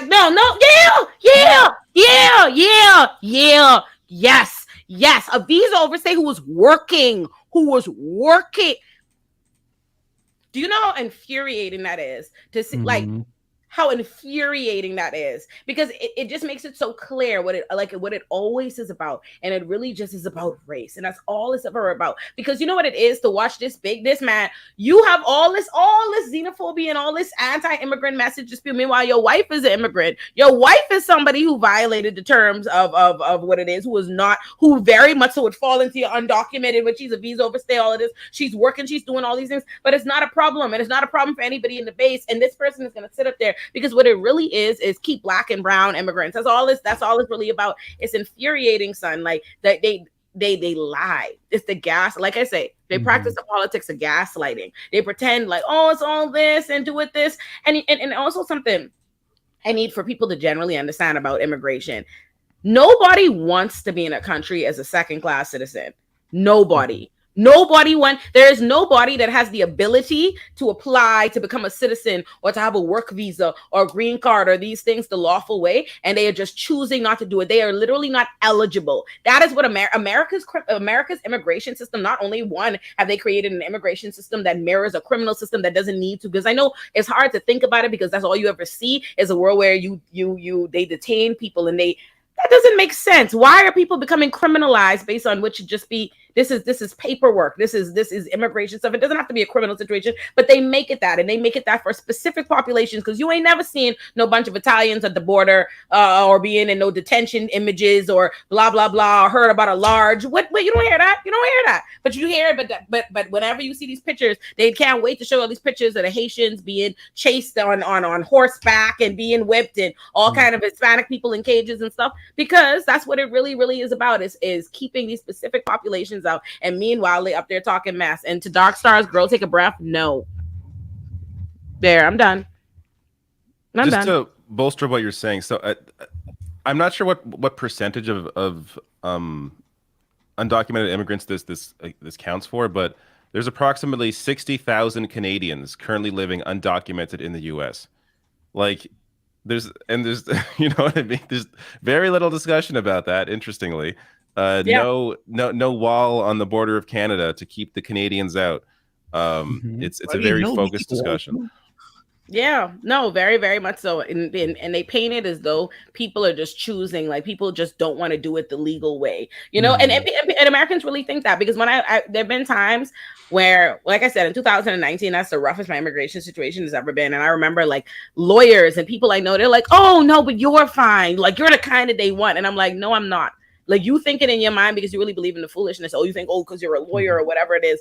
No, if you come to America on an F1, that's what people realize. You come on an F1 international student visa. This is all you get. You get 1 year. You're entitled to an OPT that you can work. And if you can't get a job that can sponsor you for a green card, which I want you to know right now is a needle in a haystack. That is hard to do. You are gone. You are out of there. You have no path. It doesn't matter how long you were there, or you think, oh, this person has been there for a long time, or they blend in, or you think that they're a good immigrant. If they have no path, they have no options. They can't do nothing. And all they have a million special carve-outs for white countries, all kinds of different things to make it easy and facilitate on them, like literally different visa categories that exist solely for them. And then other people don't have it at all. And then you paint a narrative. And also, we don't talk about how expensive the immigration system is. The costs associated with immigration applications and all these things are astronomical. You don't get them back. That's one. Two, what happens is if you apply, let's say you have OPT, or you have a work permit, or you have a green card, and you apply to try to renew it, or you apply for something. Once you apply for the thing, you're not allowed to. Once your thing expires, you can't work, right? You can't work and earn money until this thing gets approved. But you're not allowed to go to your own country. Go back to your own country because they will consider your application abandoned, get rid of it, keep the money, but you can't stay in the country and afford to be here and apply for those things. You see how all these different ways is set up to make it impossible. And then on top of that, just legally navigating. I'm an attorney who has been looking at my immigration situation since I was 14, and it's impossible. The average person, the things that I will miss or make a mistake on or something like this, the average person can't navigate that. They can't afford it. It costs so much money. Just to give you an idea, my company now, in the interest of transparency, so y'all can understand just how inaccessible it is. Been here for 15 years. Y'all see the career I had to make for myself to even make it possible that someone could try to sponsor me to try to get me a green card. The immigration fees are $33,000 to hire attorneys and can do it. Yeah, bro. Jesus Christ. Yeah, bro. How are you gonna do that? How's the average person gonna do that? Who's gonna do that for them? It's an impossibly. And then even with the getting married, right? People will be like, oh, just get married for citizenship. One, they don't think about how dehumanizing that is to immigrants, right? You live in a world where everybody could think marriage is so important. You live in a country where people fighting for the rights to get married and all these different things. But fuck, immigrants can't want to have love or anything. That's one. Two, you never think about the angle of what it is to sacrifice that you could never love anybody from your own country. Like, if I know that the only way that I will ever be able to become a citizen in this country is to do it through marriage, even if I make the executive decision that I'll never be someone I get married for citizenship, because that's already too much too much autonomy I'm giving to the US government that already controls me. But even if I do it, even if I go in, I go and do it, you're not entitled to. It takes 3 to 5 years. You have to apply for 3 to 5 years before you can even apply for citizenship. And it puts all of this in the hands of this other person. But y'all don't know. Immigration is something is literally dictated my everyday life. Like, it is an incredible stress. Like, you come to a place like New York City and you're not allowed, you're a foreigner like myself, you're an international visa. There is an understanding that you don't have a U.S. guarantor. You don't have anything like that. It is customary in New York City that they charge people on international student visas. You have to pay like 6 months rent up front to be able to live somewhere. Imagine how you're going to have the money for that. Your parents have to be able to show a certain amount of financial support or whatever for you to even get a student visa. So if your parents don't have it, even if you get a scholarship. So I got a full scholarship to law school, but in order for me to get a school visa, my parents still need to be able to show that they could pay that entire tuition 4 times over at one given time for you to be able to get a visa. Even though you don't have to, they do so many things, so many hurdles, and make it impossible for you to navigate the situation. And then people think, oh, well, why don't you just do this thing? Just do it legally, yeah. Do it through the system. I'm like, oh yeah, you bet you can. Yeah. Like, I've literally it's like a one piece of paper. People have literally tweeted at me like that, like literally like, it's just laziness at that point. Why she just doesn't go become a citizen. Actually, the day I become a U.S. citizen, I don't even talk about immigration half as much, because it is incredibly painful, because it's the only marginalized group I wish I couldn't be a part of. Like, I'd come back to life Black every time. I'd be Black, I'd be a woman, I'd be all that shit, but I would not be a fucking immigrant. It's the worst. It's the worst experience. Do you know what it is? Think about all the career opportunities I have. Y'all know I can never accept the money.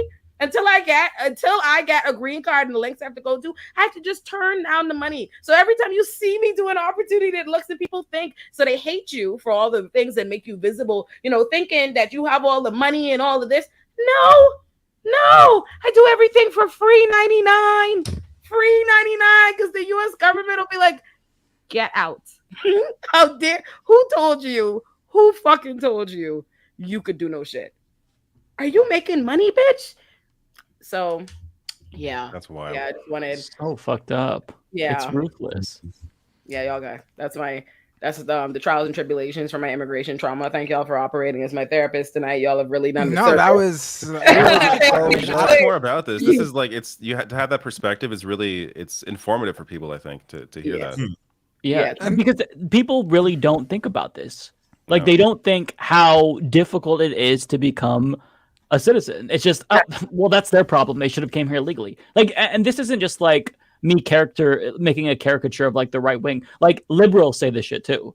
Like everyone says this shit. No, There's, like, everyone. a mass ignorance here to it. Yeah, everyone. Yeah, everybody says that, and it's because they don't know. Like honestly, my friend, like they just don't know. They're not given that information everywhere. Even when you look in media, it's portrayed as though you just need to go take a test, and you're just not taking this test or whatever. So if you're constantly being fed that, you're fed this idea that there are good immigrants who, all the good immigrants are good. They went and applied, and these bad immigrants just don't want to be bothered putting in the paperwork. Then people they believe that, especially when they're thinking of a lot of the times too. The people they're thinking of their family member from times before who came generation. Oh, they came and they just did the thing and blah blah blah. And I'm like. It does not work like that, but you have to see it in application. Like I have friends, a lot of friends, even attorneys who they had to literally be my friend for years and watch me go through my immigration struggle to be like, shit. Oh, it's bad. It's real bad. Like when my friends actually saw my shit get denied, that's when they realized I got denied. Just to give you an idea of the experience, when I got denied. And I had already at this point, I had managed to get like a different visa. But once you get denied on that one, you gotta go. You have to go to the embassy. It's a whole thing. Like, so I get there. I'm walking home from Blink Fitness, literally, and I get the email that U.S. has issued a decision. It's a denial, and I have to leave the country. Literally leave the country. The next day you have to leave because once you get denied, you're on a countdown. And if you stay for a certain amount of time, you're blacklisted for a certain.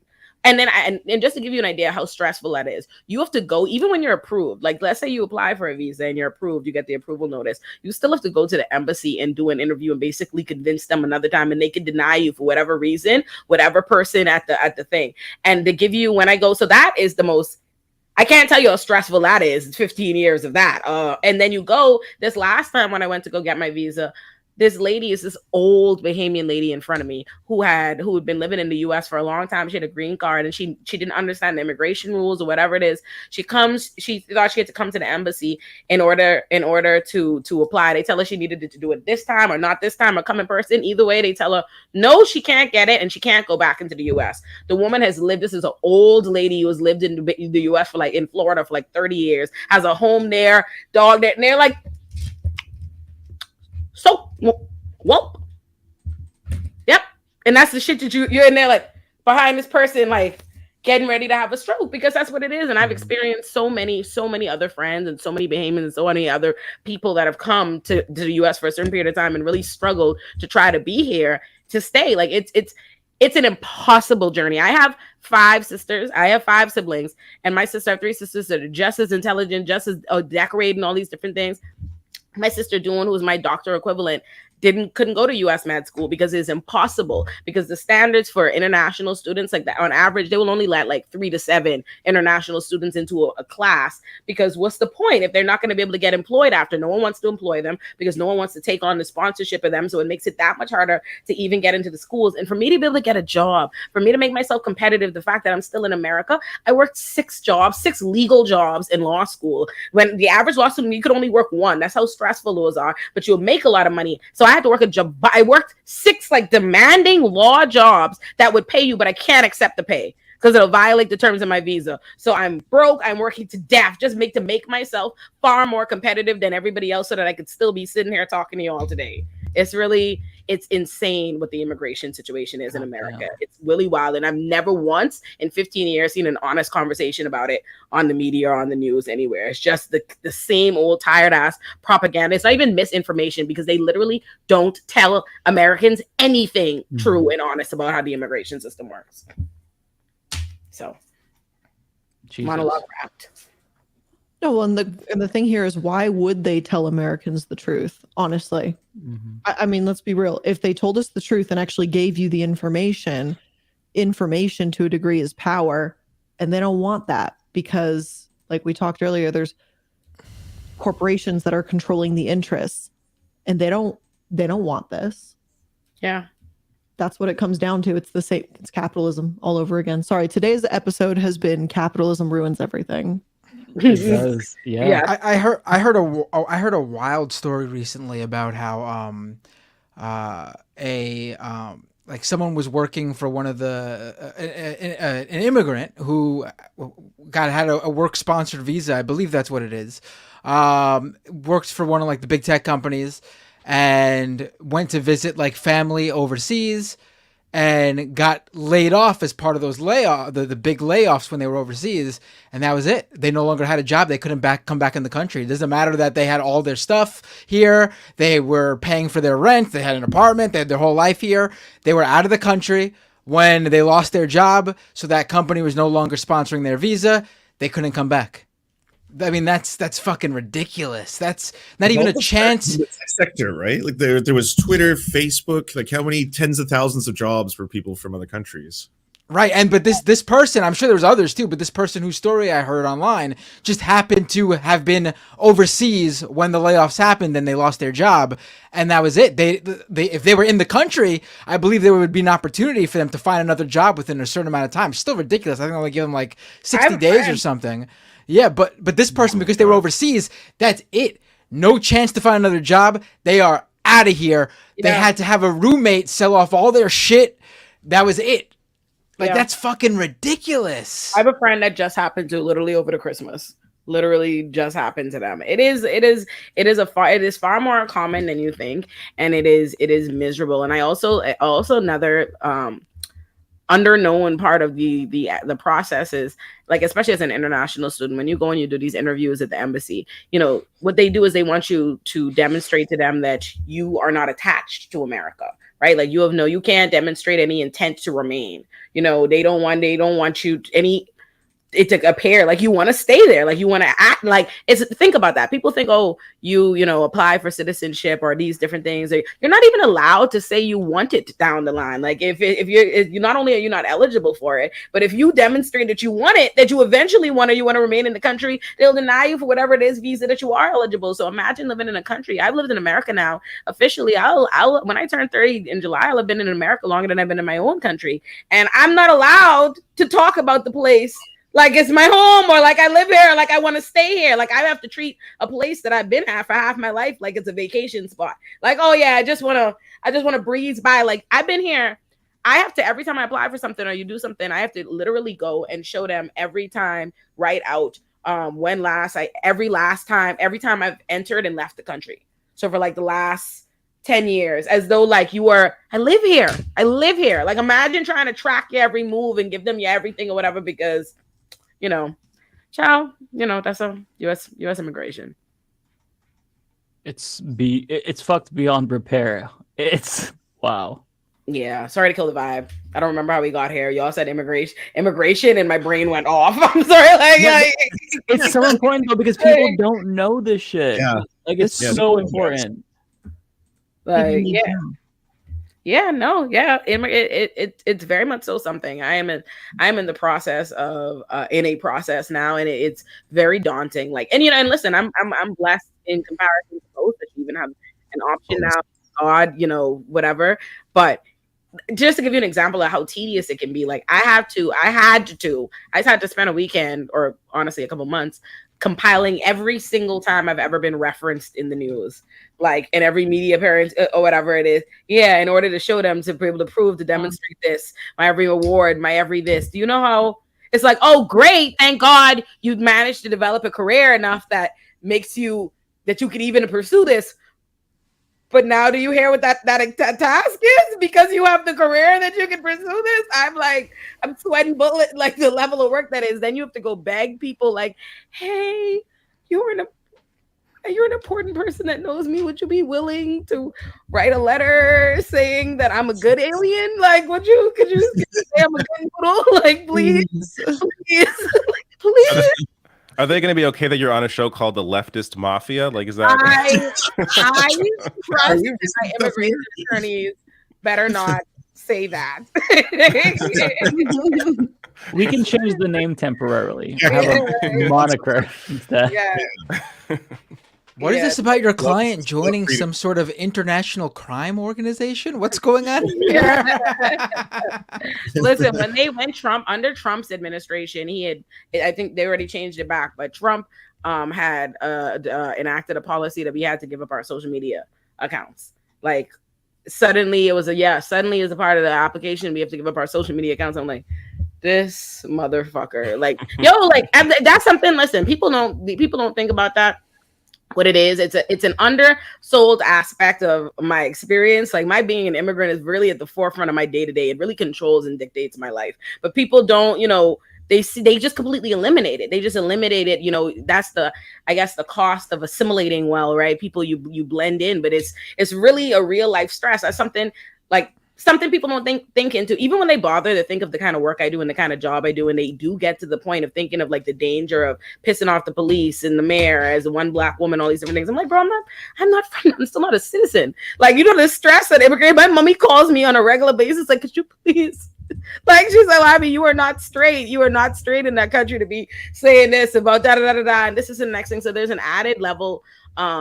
There's an added level of something it adds to my life as an immigrant, as somebody that is still going through an immigration process and is still and will forever be at the mercy of the U.S. immigration country, the decision to do the kind of work that I do. And I was thinking about that even with this, because it's like, oh, great, you have all these important people that will, vouch for you as a national advocate against the criminal system and, and a proponent of abolition. Like, will they love that? not so sure, but integrity, right? So yeah, it really is hard. Trust me, my future children gonna hear it every day. Every day they're gonna hear about the U.S. citizenship I bless them with. Every day, my sacrifices. Look at you, an American. Don't say nothing to me. Don't say nothing to me. Because y'all know my mother was actually in America at the time that she was pregnant with me. No. Oh wow, That should count. What? Yeah, that should count. Oh, let me tell you what this woman did. Oh, this is the deep. This is the source of me and my mama's tension from in the womb. Oh, my mama. Listen, I call her up like every few months just to tell her she don't have no long-term vision. I'd be like, I don't even know what is wrong with you. Like, what is wrong with you? She was getting her master's in the U.S., which means she had enough to know the difficulty imposed on one in America, being in America as an immigrant, and enough to suggest that, hey, it's also kind of likely, it's possible that my daughter too might end up in the States for school as I am in the States for school. My mother got on a plane against medical advice. Like, it's not even like she went early in her pregnancy. No. When it was like too late, when she was like, it was dangerous, it was risky, she was not supposed to. She went out of her way to like hide her pregnant belly and like do all this shit or whatever, and went to the Bahamas just so she could fuck my immigration situation up. Every time I think about it, I want to square up. Every time I think about it, I want to square up. When she told me that, I was like, you are the gift that keeps on giving money. Like, ooh, my mommy don't even like the Bahamas. Why did she? What was something happening? Like, why'd she come back? The faintest idea. And was it insurance? Like, what the fuck? She had me, left with my Grammy, and went back to the States. Listen. Ooh. Just so you can become a citizen. Listen, I'd be pissed too. My mommy. Oh yeah. I love my mother, and I love my mother daily. But my mommy is my daddy's second wife, and I just want to say his first wife had my big sister in the States. She wasn't even going to school there. She went there, had her child there like a good, sensible woman, and then went back to the Bahamas. My my daddy's second wife. Different choices. I'm guessing you bring that up to her occasionally. All the time. Sometimes I just be on a walk and I just think about our choices and I call it. I'm like, I'd be like, you know, mommy, this shit that you did when I was a child that I thought was fucked up, and you were really stupid, and you would tell me, oh, when I'm an adult, and now as a grown woman, I can say it's really fucking stupider than I ever thought. Like now that I have all the information, what? And she's a revisionist. Listen, revisionist history. Revisionist history, because she'll perpetrate like she just somehow didn't know, like she didn't realize like all the constraints in America by being an immigrant or being Black. But I remember a little story. She used to run into the ground. This story about her going to go get an apartment, and the woman on the phone thought she was white. And was like, oh yes, absolutely available. And when she got there, she wouldn't give it to her. And I was like, that seems like evidence. Seems like evidence that you had enough information to make different choices, but you're a goofy lady. And now I am paying the price. Okay, so yeah, my children, I'm gonna have them in America, and every day I'm gonna say, and now what do we say to mommy? So you want children? So you want children? Yeah. For the most part, I'm open to changing my mind and saying no. But generally, my position is that yes, I want to have 2 children maximum. Well, I know why David. Do you want them just for that reason? Just so you can hold that over them? No, I'm gonna be no. I'm gonna love them out. No, I'm gonna let them out. My childhood was not affectionate and great. So I will, when I have children, I will think it is the greatest thing ever, and that should be my main focus. Because I think people, it's a big deal creating humans. Like, I don't think people put the right amount of reverence to that, but that's a big fucking deal. That person didn't exist. Okay, you did some shit. Now you made a whole motherfucker that didn't exist. Now they're here. That's some special shit. So when I make a child, you ain't not gonna be able to tell me that's the most special motherfucker to grace this earth. My job is to be on my baby's team. Okay, trust me. When I have a baby dog, I know that's my main focus. Okay, I can't wait to love up my babies. Yeah, absolutely. When I, you know. But that being said, Raheem has a tendency sometimes. Raheem tripped me earlier because he was walking all up on my feet, and you know, like I said, I'm open to changing my mind on having children. Like, very, very open to it. But should I have them, I would love them deeply.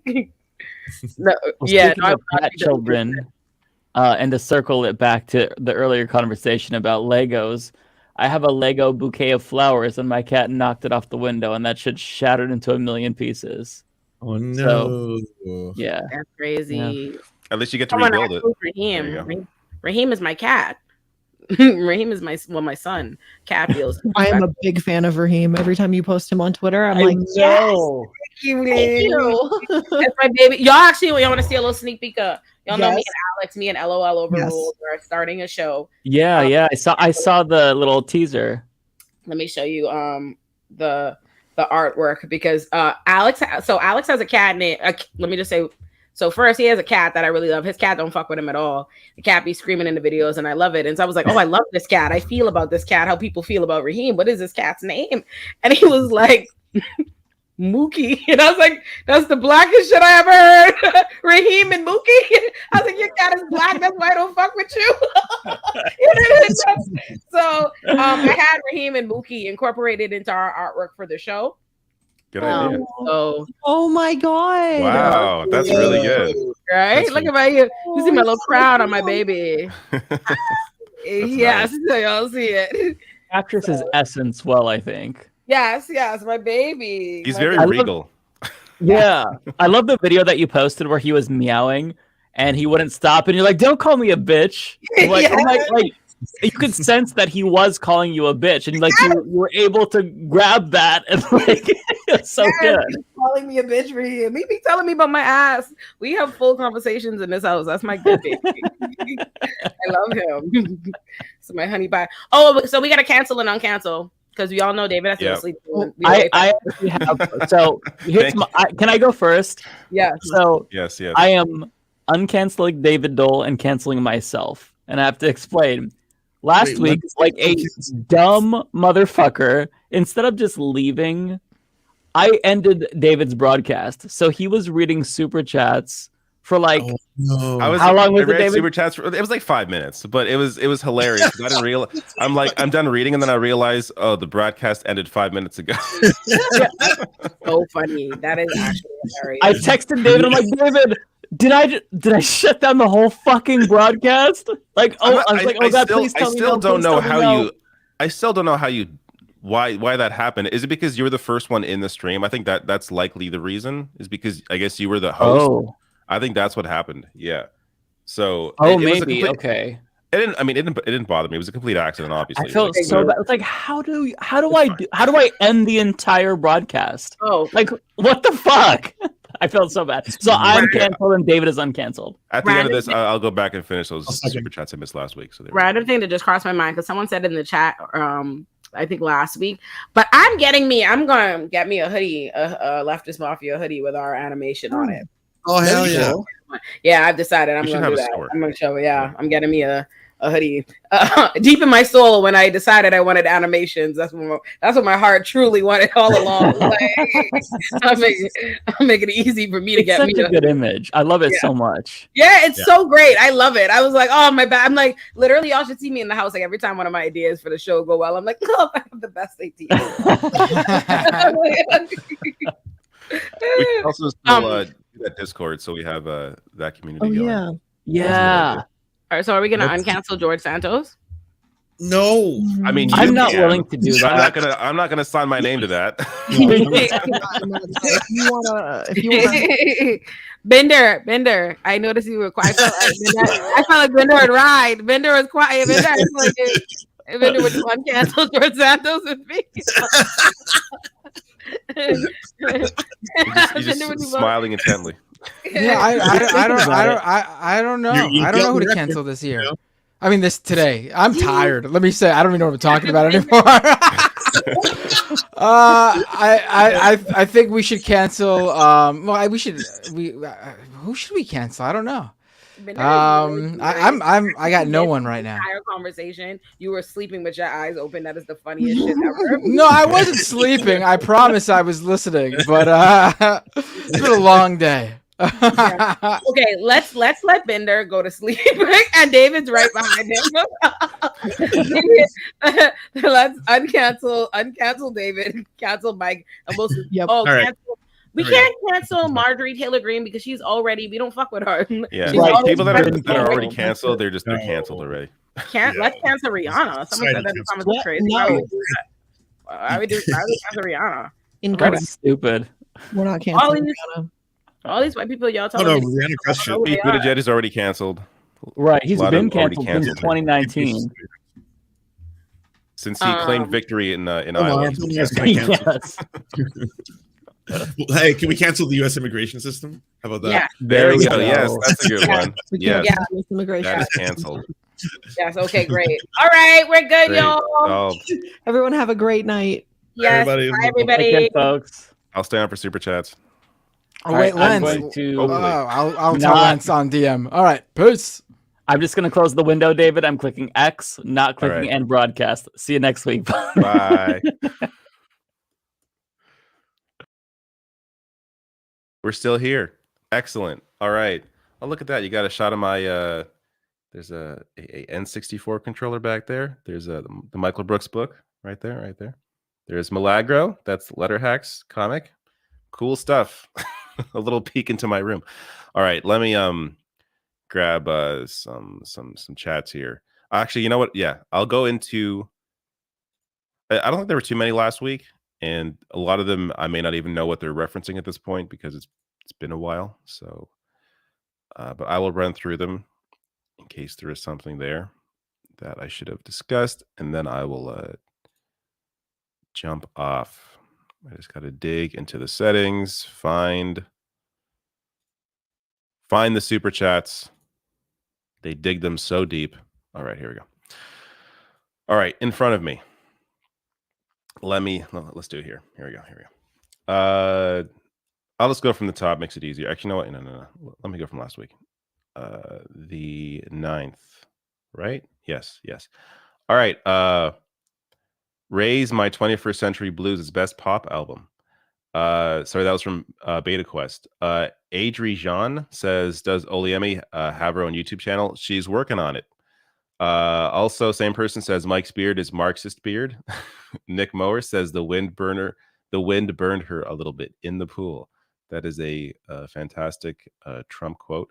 Infinite Content says Olay Mike Lance warned Binder about making cancel Beyonce comments. Black Twitter will come for you saying stuff like that. This is last week, right? I think so.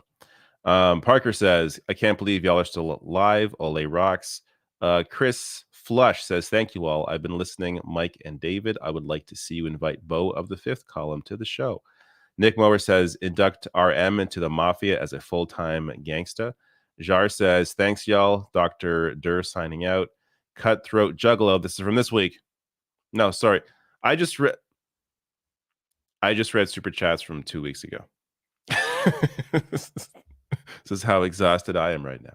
All right, now we're doing last week's. I was like, yeah, the 9th wasn't last week, even though it feels like, man, this month has flown by. All right, here we go. Cutthroat Juggalo says, don't forget to hit the like button. Yeah, like button. Yes, hit the like button, please. Hit that. It's below the video. Hit the like button. Lost my place already. Left is best. Yes, it is. Ethan says, pound some Timmy Ho's poutine dole. I've never had Tim Hortons poutine. Don't think I ever will, but thank you. Infinite Content says David Elon engaged in F-boy activity when he fired the employees organizing a union in Buffalo, New York. Yes, we touched on that last week. Kelsey says I'd rather be dirt than a turf. 100%. Evan Christensen says I'm rural citizen and I'm on disability. Any ideas how I could become more involved in the game? I guess you mean in politics. I'm not sure if you're here this week. I have no idea. I think our discussion last week, we touched on get involved in local politics. That's probably the best way for anybody. So that's what I would say. But ultimately, I probably don't have the best answer for you. Crewer says death taxes and Matt Binder being late. These are this week. Parker says who does the panel think is better, Beyonce or Rihanna? Oh, I wish I saw this earlier. For me, it's easy. It's Rihanna. It's not even close. Don't tell Olay. It's not even close. Rihanna 100%. Photogenic says I am sure he lies about telling the truth. I am guessing you're referring to George Santos. Lizzie Bennett says, hi guys, David, you might get tired of the guest suggestions, but please get Kyle Kalinske on as a guest on Leftist Mafia. He's 10K subs away from 1 million and the exposure would be helpful. I'm not sure if you meant to make a joke, but that's pretty funny considering that we're much smaller than Kyle is. But yeah, of course I'd be open to having him on. Mark says, could you guys please invite Second Thought and Hakeem to the Leftist Mafia too? It'll be fun and informative. Ethan Osborne says, is everyone here sock Dems or is anyone actually Marxist? Should have brought that up in the discussion. I personally tend not to define myself because I focus on news. I focus on what's possible now. I don't think for me it makes sense, considering what I do, what I cover, to have sort of I have Marxist criticisms of capitalism. Like I utilize those criticisms to say I guess in that sense I'm a Marxist because Marxism is just critiques of capitalism. But I don't know. I tend not to define myself because again, I focus on the here and now and what's possible today, as opposed to a sort of overarching 100 years down the line. What can we move to? Sean says, I agree with Olay. I'm in New Jersey and she is in New York City, both so-called progressive areas. I think Dems are too far gone. You are the best, Olay. And Dixon, thank you so much for your super chat as well. Let me just double check, make sure there's no one new here. Here we go. Lawn Gnomes. Thank you, Lawn Gnomes.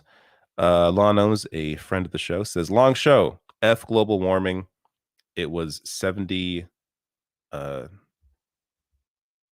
degrees. So I didn't know if that was inches or degrees. 70 degrees. Freedom units. Yeah. So, let's just pause for a second.